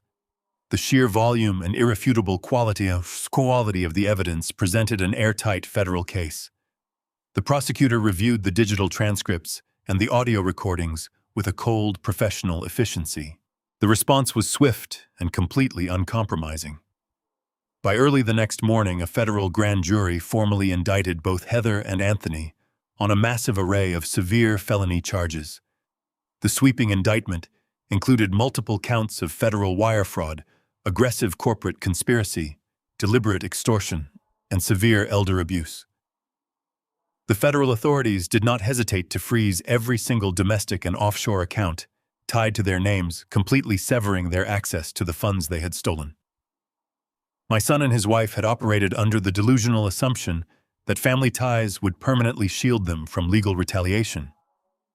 Instead, I handed the federal government the exact tools required to lock them away for decades. The agonizing months of their psychological warfare culminated in a stack of federal warrants and the terrifying reality of impending prison sentences. I walked out of the prosecutor's office feeling a profound, heavy silence replace the lingering chaos. 48 hours later, I took a seat in the back row of the federal courthouse to witness the preliminary bail hearings. The sterile, imposing architecture of the federal building provided a fitting backdrop for the absolute disintegration of their marriage. Anthony and Heather were brought into the courtroom through separate holding doors, both wearing the harsh mandated uniforms of federal inmates. The arrogant, designer-clad predators who had invaded my estate were entirely gone, replaced by two terrified, exhausted criminals facing the absolute ruin of their lives. When the presiding federal judge called the session to order, Anthony's high-priced defense attorney immediately requested permission for his client to address the court. My son stood before the judge, his posture trembling and his voice cracking with manufactured grief. In a staggering display of pure, unadulterated cowardice, Anthony attempted to completely rewrite history. He blatantly lied under oath, claiming he was merely a naive, trusting husband who had been entirely manipulated and psychologically controlled by a sociopathic wife. He aggressively tried to pin the entire criminal operation, the wire fraud, the forged documents, and the horrific elder abuse directly onto Heather's shoulders. He desperately pleaded for a lenient plea deal, offering to testify against his own wife in exchange for a significantly reduced prison sentence. He painted himself as a tragic victim of Heather's insatiable greed, completely ignoring the signed confession he had surrendered to me in the conference room. I watched my son discard the woman he had conspired with, entirely willing to destroy her life if it meant shaving a few years off his own inevitable incarceration. His loyalty was proven to be as hollow and fabricated as his business acumen. Heather did not sit silently and absorb her husband's pathetic, treacherous betrayal. The moment Anthony concluded his cowardly plea for leniency, Heather's eyes burned with a vicious, uncontrollable fury. She forcefully instructed her own federal public defender to allow her to take the stand immediately. Seething with a terrifying, vengeful energy, Heather retaliated with absolute devastation. She completely bypassed the standard legal defenses and launched a direct, unhinged assault on Anthony's remaining credibility. She loudly informed the federal judge that Anthony was not a manipulated victim, but rather the primary architect of a secondary, highly sophisticated corporate embezzlement scheme that even my forensic accountants had entirely missed. She provided the federal prosecutors with specific hidden account routing numbers and passwords, exposing a separate network of ghost vendors Anthony had utilized to quietly siphon corporate assets for over 3 years. She explicitly detailed how he had used these deeply buried funds to finance his own lavish gambling debts and illicit habits long before she ever arrived in his life. They stood in open federal court and actively destroyed each other with shocking, ruthless efficiency. Every desperate lie Anthony told was immediately countered by Heather exposing another one of his hidden financial crimes. They weaponized their intimate knowledge of each other's deepest secrets, eagerly serving as the prosecution's best witnesses against one another. I sat in the gallery and watched the total mutual annihilation of two greedy predators who had foolishly believed they could outsmart the world. Their toxic marriage, built entirely on extortion and a shared desire for my demise, spectacularly collapsed under the crushing weight of federal scrutiny. They had successfully locked themselves in a burning building and swallowed the keys. The presiding federal judge listened to their chaotic mutual destruction with an expression of profound disgust.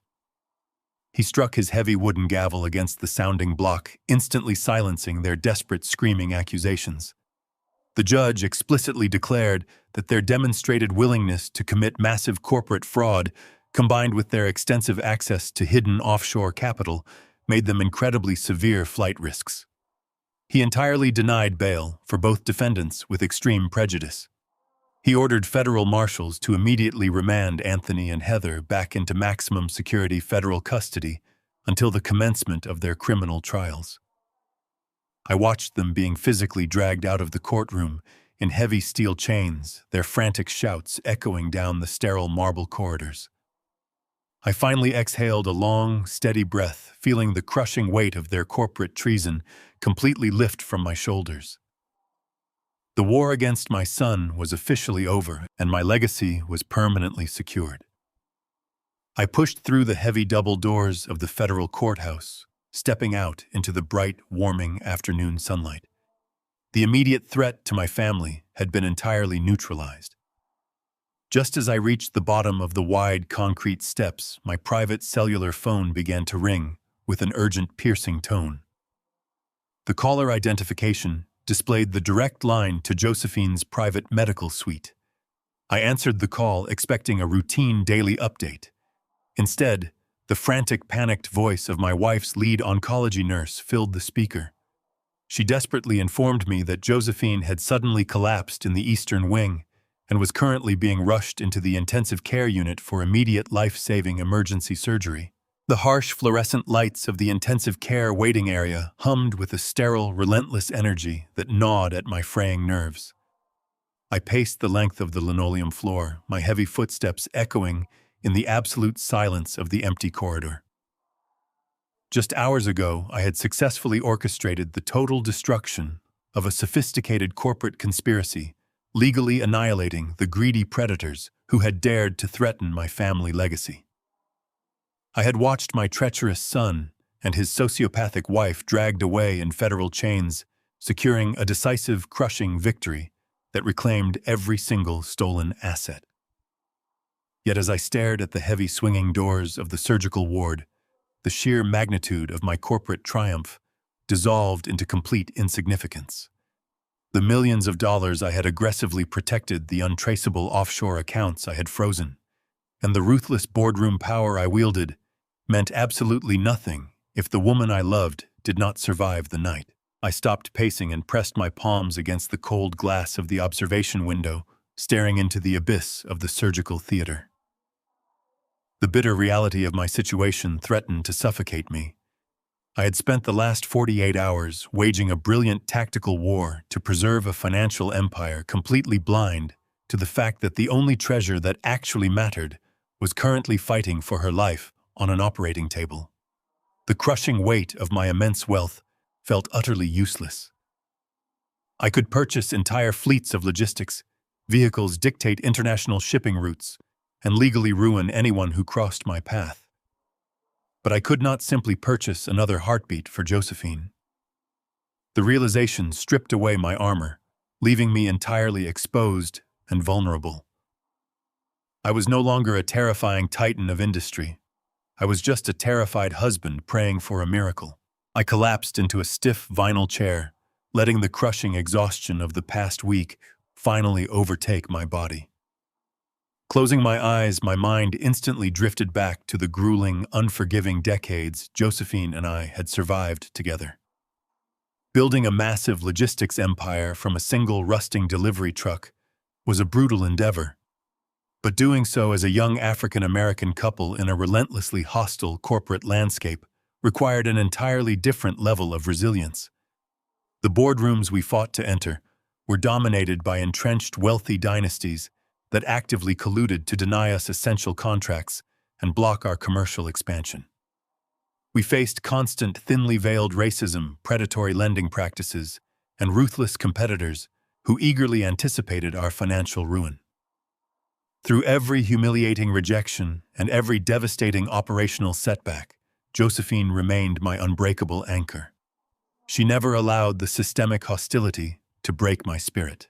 I vividly remembered the freezing winter nights spent reviewing overdue ledger books at our tiny kitchen table, sharing a single bowl of soup because we had invested our last dollar into keeping the engine of that old truck running.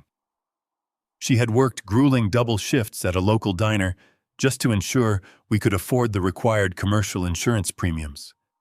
When the entire financial district looked at me and saw an easy target, Josephine looked at me and saw a king. She endured the poverty, the stress, and the agonizing uncertainty without a single complaint. She forged my ambition with her unwavering faith, transforming my desperate hustle into a legitimate corporate dynasty. The vast wealth Anthony and Heather had so callously attempted to steal was not simply money. It was the physical manifestation of Josephine's endless sacrifice and her absolute belief in a man who had started with nothing. The heavy surgical doors finally swung open, snapping me back to the terrifying present. The chief of oncology approached my chair, his surgical scrubs stained and his expression carrying the severe gravity of a man delivering a precarious ultimatum. He removed his mask and explained that Josephine's sudden collapse was the result of a massive, unprecedented systemic failure complicated by the medical sabotage Heather had orchestrated. He frankly stated that the standard insurance-approved protocols were entirely insufficient to stabilize her rapidly deteriorating condition. The only remaining option was a highly experimental, drastically invasive surgical procedure utilizing advanced biometric technology. He hesitated, warning me that the procedure was entirely outside the parameters of our premium medical coverage and required an exorbitant, immediate, out-of-pocket expenditure that most families could never comprehend, let alone authorize on a moment's notice. He began to outline the staggering financial liability, but I raised my hand and silenced him instantly. I did not care about the cost, the insurance bureaucracy, or the experimental nature of the technology. I instructed the chief surgeon to mobilize his elite surgical team immediately and utilize every conceivable medical advancement available on the planet. I pulled out my secure corporate tablet, logged directly into the primary trust accounts I had just successfully reclaimed from my traitorous son, and initiated a massive unconditional wire transfer directly to the hospital's private surgical wing. I used the exact millions Heather and Anthony had desperately attempted to steal to completely underwrite the experimental procedure. I legally bound the hospital to proceed without restriction, utilizing the recovered corporate assets to literally purchase a fighting chance for my wife. The surgeon nodded, visibly stunned by the immediate financial clearance, and sprinted back into the operating theater to save her life. I spent the longest, darkest night of my entire existence sitting rigidly in a sterile isolation recovery room, clutching Josephine's frail sleeping hand. The rhythmic, steady beeping of the advanced cardiac monitors provided the only solace in the agonizing quiet. I refused to sleep, keeping a silent, unbroken vigil over the woman who had anchored my soul for 4 decades. I watched her chest rise and fall, slowly registering the miraculous reality that the experimental surgery had successfully stabilized her vitals. As the harsh darkness finally gave way to the soft, pale light of early morning, a quiet knock disrupted the silence of the private suite. My security detail allowed a bonded legal courier to step briefly into the room. He handed me a crumpled standard-issue envelope stamped with the official seal of the Federal County Detention Center. I recognized the frantic, messy handwriting immediately. It was a desperate plea from Anthony. I broke the seal and read the pathetic contents. My son completely abandoned the arrogant defiance he had displayed in the conference room. He sobbed through the ink, begging for my paternal forgiveness and desperately pleading for a second chance. He detailed the horrific reality of his maximum security federal cell and requested an immediate transfer of funds to hire a premium defense attorney. He had the absolute audacity to ask the man he had actively tried to destroy to finance his legal salvation. I stared at his cowardly words, looked down at the bruised hand of my recovering wife, and calmly tore the letter into tiny, irreparable shreds, letting the pieces flutter harmlessly into the sterile trash bin. The second envelope arrived just as the morning sun fully illuminated Josephine's hospital room. It was a certified legal document forwarded directly by the federal public defender assigned to my son, containing an exact duplicate of the handwritten letter I had destroyed hours earlier. Anthony had anticipated my rejection and utilized the legal mail system to force his words into my hands. I broke the heavy seal and forced myself to read the pathetic transcript of his desperation. Anthony did not write to me as a remorseful man facing the devastating consequences of his corporate treason. He wrote with the calculated predatory precision of a seasoned manipulator, completely devoid of genuine empathy. He shamelessly weaponized my most sacred paternal memories, utilizing the deep emotional bond we once shared to extract capital. He vividly recalled the grueling summer afternoons we spent rebuilding the engine of my first delivery truck, desperately attempting to remind me of the loyal son who used to idolize my ambition.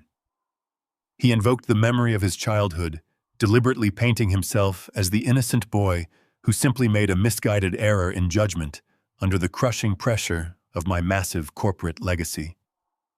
He fabricated a narrative where he was just a confused subordinate starved for validation and trapped in Heather's toxic orbit. After laying this thick foundation of manufactured guilt, he presented his ultimate demand. He explicitly requested an immediate wire transfer of $2 million to secure the services of a high-profile criminal defense firm located in the financial district. He promised that with premium legal representation, he could completely shift the federal wire fraud and elder abuse charges entirely onto Heather, securing his freedom and allegedly restoring our family name. A decade ago, the sheer emotional weight of that letter would have completely broken my resolve. The old Frederick, the father who blindly handed over the keys to a thriving logistics empire out of pure, unconditional love, would have instantly contacted his legal team to arrange the massive transfer. I would have willingly absorbed the financial blow and fabricated endless excuses for his horrific behavior simply to spare my son the agonizing reality of a federal prison sentence.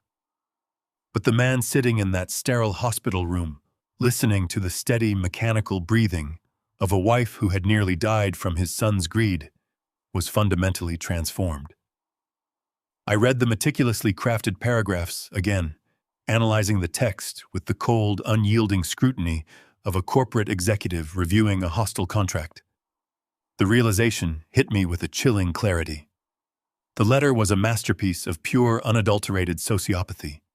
In 3 pages of desperate pleading and weaponized nostalgia, Anthony had not dedicated a single sentence to inquire about his mother's condition. He was fully aware that his actions had directly triggered Josephine's medical collapse, yet he offered absolutely no apology for her suffering. He did not ask if she had survived the experimental surgery or if she was currently in pain. His entire focus remained entirely consumed by his own impending incarceration and his desperate need for my financial salvation. He viewed my wife's brush with death as entirely irrelevant to his immediate legal crisis. His absolute lack of basic human empathy permanently extinguished the last flickering ember of my paternal devotion. I finally understood that the boy who helped me rebuild that delivery engine had died a long time ago, replaced by a ruthless parasite completely incapable of redemption. I slowly folded the pathetic, manipulative document and placed it flat upon the small metallic table positioned next to Josephine's recovery bed. I reached into the breast pocket of my suit jacket and retrieved the heavy gold fountain pen that my wife had gifted me when we secured our very first international shipping contract. It was an instrument I had historically used to authorize massive corporate acquisitions, sign lucrative employee payrolls, and build the generational wealth my son had tried so desperately to steal. Now I would use it to finalize the total severance of our bloodline. I flipped the final page of his desperate plea to the blank reverse side. I did not waste my time or energy drafting a lengthy emotional rebuttal. I refused to justify my actions, explain my profound disgust, or offer him any further insight into the absolute devastation he had wrought upon our family. I pressed the gold nib against the heavy paper and wrote a single, definitive sentence in sharp, uncompromising black ink. I wrote, "You have reaped the harvest you sowed." I did not sign my name, and I did not address him as my son. I slid the paper into a new sterile hospital envelope, sealed it firmly, and handed it directly to my lead security operative stationed outside the glass door. I instructed him to utilize a bonded courier to deliver the response immediately back to the federal detention center. The exact moment that envelope left my physical possession, I felt a profound, permanent shift within my soul. I had officially locked the door on our relationship forever entirely, surrendering him to the ruthless machinery of the federal justice system. 7 grueling months later, the final trial date arrived, bringing the absolute culmination of the federal wire fraud and elder abuse indictments. I walked down the expansive, echoing marble hallway of the federal courthouse, flanked by my armed security detail and my lead corporate attorneys. The atmosphere hummed with the intense, nervous energy of an impending legal slaughter. As I approached the heavy double doors of the main courtroom, 2 fragile, deeply familiar figures desperately stepped into my path. It was Heather's parents. The arrogant, entitled sneers they had so proudly displayed at the country club years ago were completely gone. They looked physically diminished, their expensive designer clothing replaced by worn, ill-fitting garments. They had completely liquidated their entire retirement savings, mortgaged their primary estate, and entirely bankrupted themselves, attempting to fund Heather's hopeless legal defense. They stepped directly in front of my security detail, their faces pale and streaked with terrified tears. Her father reached out a trembling hand, desperately pleading with me to show mercy on the witness stand and leverage my influence to mitigate the charges. Her mother openly sobbed, begging me to withdraw my victim impact statement and spare their daughter from a lengthy federal prison sentence. They shamelessly utilized their own financial ruin to try and extract a shred of pity from the man their daughter had actively tried to destroy. I did not break my stride, alter my expression, or acknowledge their pathetic, desperate existence. I stared straight ahead, completely ignoring their frantic pleas, and walked past them without uttering a single word. They were nothing more than collateral damage in a war they had actively helped create. I walked through the heavy wooden gates of the courtroom and took my place on the witness stand. The air in the room was thick with anticipation. Anthony and Heather sat at the defense table, their previous arrogance completely replaced by pale, trembling fear. Heather's high-priced defense attorney immediately launched a highly aggressive, calculated assault on my character. He paced back and forth in front of the jury box, desperately attempting to paint me as a ruthless, tyrannical patriarch who ruled his family with an iron fist. He wove a fabricated narrative suggesting that my severe corporate expectations and unyielding demands had directly driven my fragile son into a state of profound emotional desperation. The defense argued that Anthony was merely a broken child suffocating under the massive weight of my legacy, pushed to the absolute brink by a father who valued financial supremacy over familial affection. They attempted to reframe the massive corporate embezzlement as a misguided cry for help, a desperate attempt by a marginalized son to finally gain the respect of an impossible-to-please father. The attorney pointed directly at me, his voice echoing through the silent courtroom, accusing me of intentionally creating the toxic environment that birthed this entire tragedy. He painted Heather as a naive collateral victim, a supportive wife who simply got swept up in her husband's desperate psychological rebellion against his overbearing father. I sat perfectly still under the harsh fluorescent lighting, absorbing their theatrical accusations without displaying a single ounce of emotion. I understood their strategy perfectly. when the facts are overwhelmingly stacked against you, the only remaining tactic is to aggressively attack the victim and distort the narrative. I allowed the defense attorney to exhaust himself, knowing his entire fabricated defense was about to violently collide with undeniable reality. When the federal prosecutor finally approached the podium to begin my direct examination, I spoke with the heavy, unshakable gravity of a man who possessed absolutely nothing left to fear. I did not raise my voice or resort to theatrical theatrics. I simply dismantled their fabricated narrative piece by piece, starting with the profound, chilling cruelty that defined Heather and Anthony's union from the very beginning. I detailed the exact events of their lavish wedding day, turning my attention directly to the jury to paint a vivid, undeniable picture of their absolute moral bankruptcy. I recounted the agonizing humiliation of the wig incident. I described how Heather, obsessed with presenting a flawless, manufactured aesthetic to her wealthy society friends, callously demanded that Josephine wear a synthetic wig to cover her profound chemotherapy-induced hair loss. I explained the sheer horror of watching my beautiful, resilient wife being treated as an unsightly blemish on their perfectly curated social event. I detailed how Heather deliberately humiliated a dying woman purely to protect her own shallow vanity. The courtroom fell into an absolute stunned silence as I explained Anthony's sickening complicity in this psychological abuse. My son did not defend the mother who had sacrificed everything to raise him.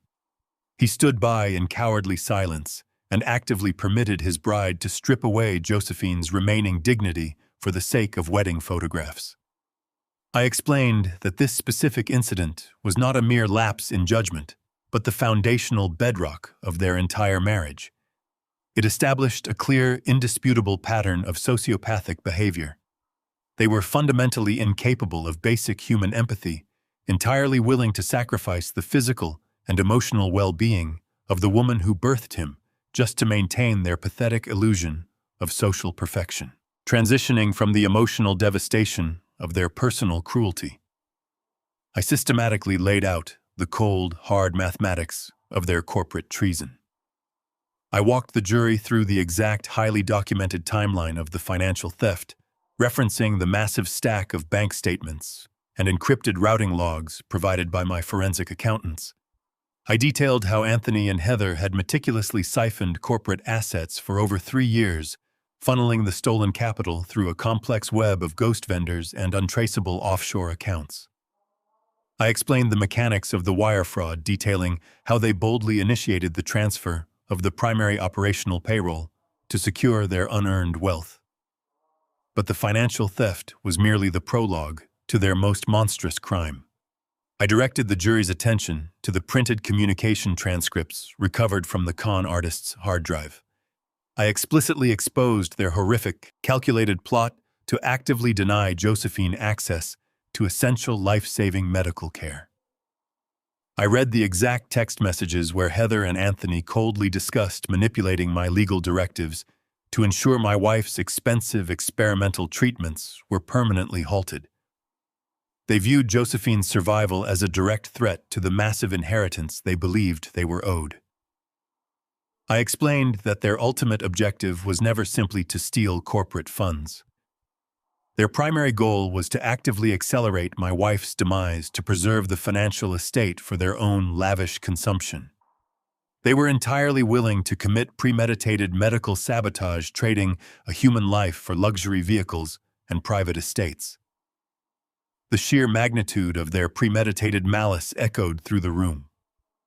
I presented the raw, undeniable proof that my son and his wife were not desperate, misunderstood children, but rather calculating, highly organized predators who weaponized my corporate wealth to fund a silent assassination. The crushing weight of my testimony left the high-priced defense attorneys completely speechless. The aggressive theatrical momentum they had attempted to build during their opening statements evaporated into thin air. They possessed absolutely no cross-examination strategy capable of dismantling the mountain of digital evidence, financial ledgers, and audio transcripts I had placed into the federal record.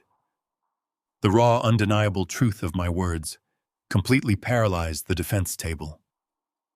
Anthony stared blankly at the polished wooden floor, entirely defeated, while Heather sat frozen in a state of catatonic terror. I slowly stood up, adjusted my suit jacket, and stepped down from the witness stand, my heavy footsteps breaking the suffocating silence of the massive room. I walked past my son for the final time without offering him a single glance. The federal judge delivered his final instructions, and the jury solemnly retired to the deliberation chamber. The complex nature of the financial crimes and the sheer volume of evidence typically required days of intense discussion. They returned to the courtroom in less than 4 hours. The rapid deliberation signaled an absolute, overwhelming consensus. I stood shoulder to shoulder with my legal team as the foreperson handed the formal paperwork to the bailiff. The judge read the final verdict aloud, his voice echoing with definitive, unyielding finality. Heather and Anthony were found universally guilty on every single federal charge presented against them.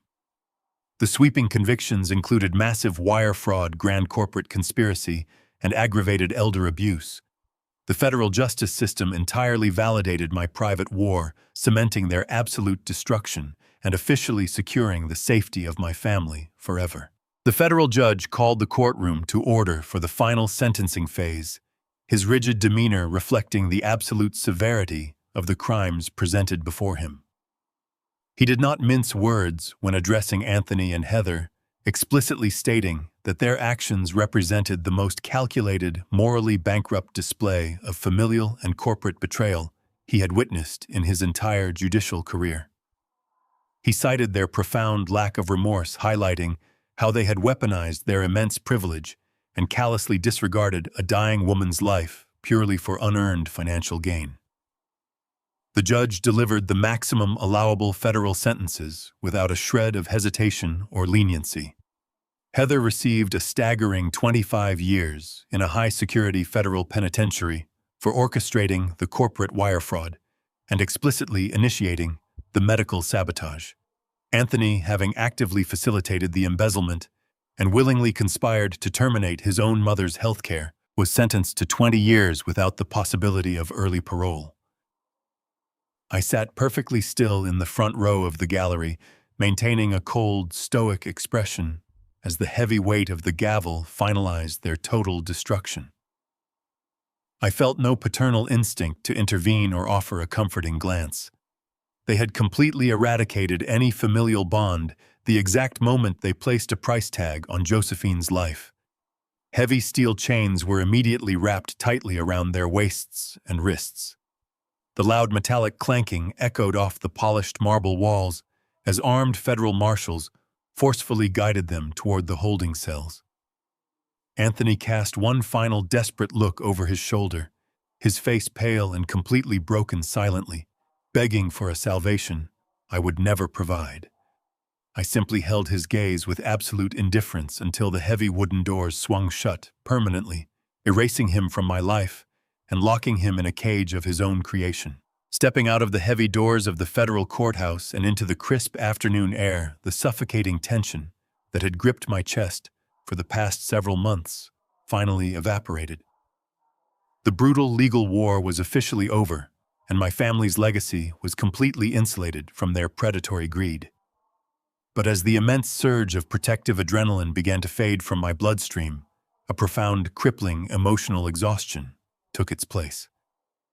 I had successfully dismantled a hostile corporate takeover and sent my only son to federal prison, yet the absolute victory offered no celebratory joy. It merely left a vast, echoing emptiness where my long-held illusions of a perfect family used to reside. I walked past the aggressive swarm of local reporters and camera crews, waiting eagerly at the bottom of the concrete steps, ignoring their frantic questions with a practiced, impenetrable silence. I climbed into the quiet back seat of my waiting armored sedan, sinking heavily into the plush leather seating. I instructed Jonathan to cancel all remaining corporate briefings for the week and drive directly to the private medical center. As the vehicle navigated smoothly through the bustling city traffic, I closed my eyes and allowed the sheer magnitude of the betrayal to wash over me. The massive empire I had built with my bare hands had ultimately served as the toxic bait that corrupted my own bloodline. The wealth was perfectly secure, but the tragic cost of that security had been the total annihilation of my son. By the time we arrived at the hospital's secure underground parking garage, my deep physical exhaustion was entirely overshadowed by a desperate, overwhelming need to see my wife. She was the only remaining truth in a world that had been completely consumed by treacherous lies. I bypassed the hospital security checkpoints and walked quietly into Josephine's isolated recovery suite. The spacious room was bathed in the warm, golden light of the late afternoon sun, providing a stark, beautiful contrast to the sterile, freezing environment of the federal courtroom I had just left. She was sitting up slightly against the plush pillows, her complexion significantly brighter, and her breathing remarkably steady following the successful experimental procedure. I approached her bedside and carefully placed a small, elegant velvet box onto her lap. She opened it with delicate fingers, revealing a beautiful, custom-made silk headscarf in deep, vibrant shades of emerald and gold. I had commissioned the luxurious piece explicitly to replace the synthetic, humiliating wig Heather had viciously forced upon her during that catastrophic wedding reception. Josephine touched the incredibly soft fabric, her eyes shining with deep, quiet understanding. I sat heavily in the comfortable chair beside her bed, took her fragile hand firmly in mine, and decided to entirely abandon the protective walls I had built around her. I looked directly into her beautiful eyes and told her the absolute truth about everything that had transpired over the past grueling months. I did not sugarcoat the horrific reality of Anthony's betrayal, nor did I hide the sickening details of Heather's extortion plot. I explained the massive corporate embezzlement, the forged medical directives, and the lethal conspiracy they had actively orchestrated to end her life prematurely. I walked her carefully through the sting operation, the federal indictments, and the final crushing prison sentences handed down by the judge just hours prior. I laid the entire devastating narrative completely bare, refusing to shield her from the darkness, trusting her immense strength to absorb the undeniable reality. Josephine listened to the horrifying chronicle of our son's ultimate betrayal in absolute unbroken silence. She did not gasp in shock, nor did she attempt to justify his abhorrent, greedy actions. Most importantly, she did not shed a single tear for the grown man who had willingly traded her life for the pathetic illusion of untraceable wealth. The unconditional maternal love she had harbored for Anthony had been permanently extinguished by the sheer, unforgivable gravity of his sociopathy. She slowly reached out, with her free hand gently cupping the side of my face, her warm touch anchoring me in the present moment. She looked at me with a fierce, unwavering clarity and explicitly stated how incredibly proud she was of the man I remained, despite the chaos.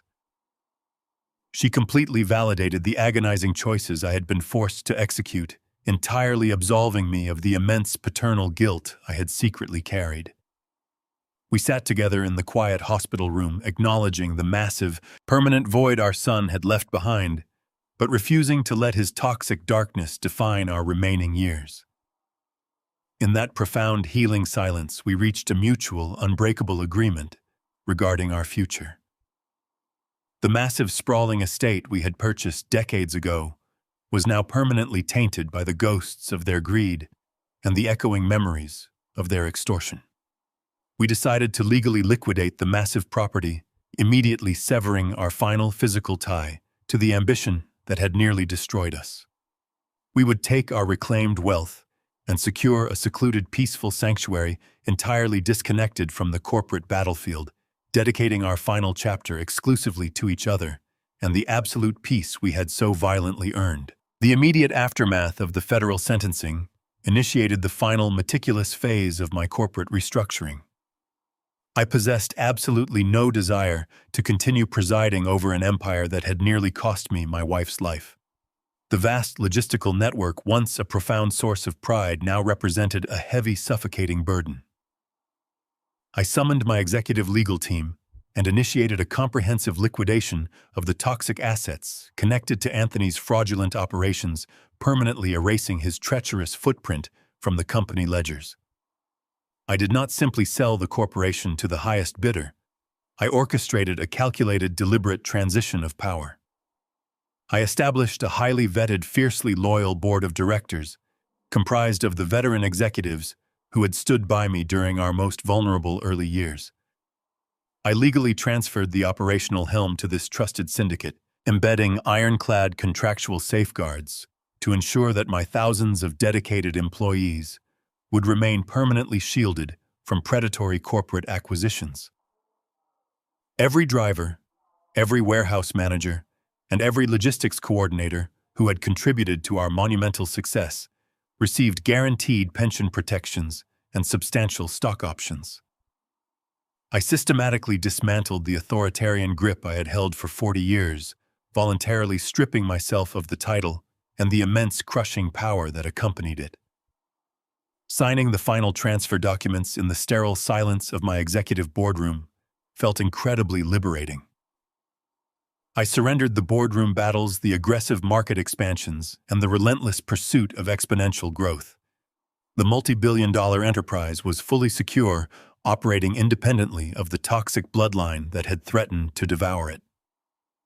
I walked out of the towering glass headquarters for the absolute last time, handing my access badge to the chief of security. The empire was officially out of my hands, and my soul felt remarkably light. Erasing our corporate footprint was only the first necessary step. Purging our physical environment was equally vital. The sprawling, opulent estate that had served as the backdrop for Heather's relentless extortion and Anthony's sickening entitlement was instantly put on the market.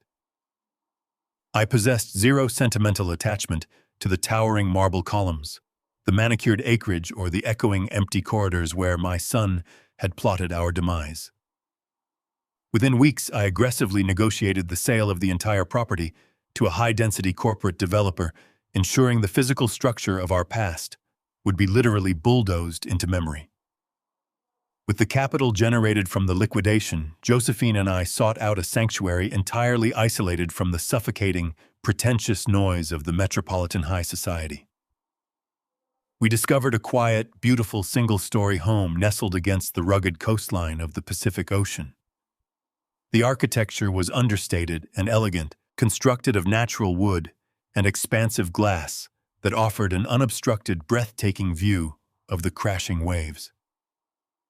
There were no grand ballrooms for forced hypocritical socializing, no sweeping staircases designed for intimidation, and absolutely no room for the toxic, status-obsessed parasites who had once flooded our lives. The isolated oceanfront property was surrounded by ancient, towering pines and the relentless, soothing roar of the sea. We furnished the interior with comfortable, meaningful pieces, deliberately rejecting the sterile, museum-like aesthetic Heather had always coveted. It was a space designed exclusively for healing, for breathing, and for existing without the constant draining pressure of extreme wealth. Every morning, the salty ocean breeze swept through the open windows, effectively cleansing our lives of the lingering metropolitan decay. We traded an empire of concrete and deceit for a quiet refuge of wood water and absolute, undeniable truth. In the tranquil embrace of our coastal sanctuary, Josephine's physical and emotional healing accelerated with miraculous speed.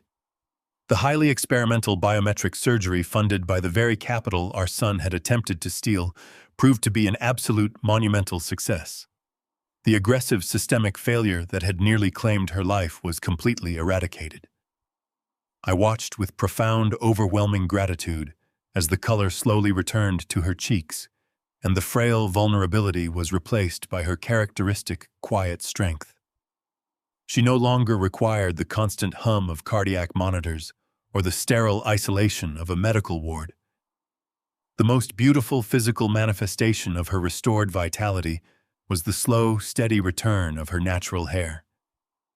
The soft, tightly coiled curls began to grow back permanently, discarding the need for the luxurious silk headscarves and utterly destroying the lingering, humiliating memory of the synthetic wig Heather had so cruelly forced upon her. As Josephine walked along the shoreline each morning, the vibrant ocean wind catching her growing hair, she looked more radiant and invincible than the day I married her.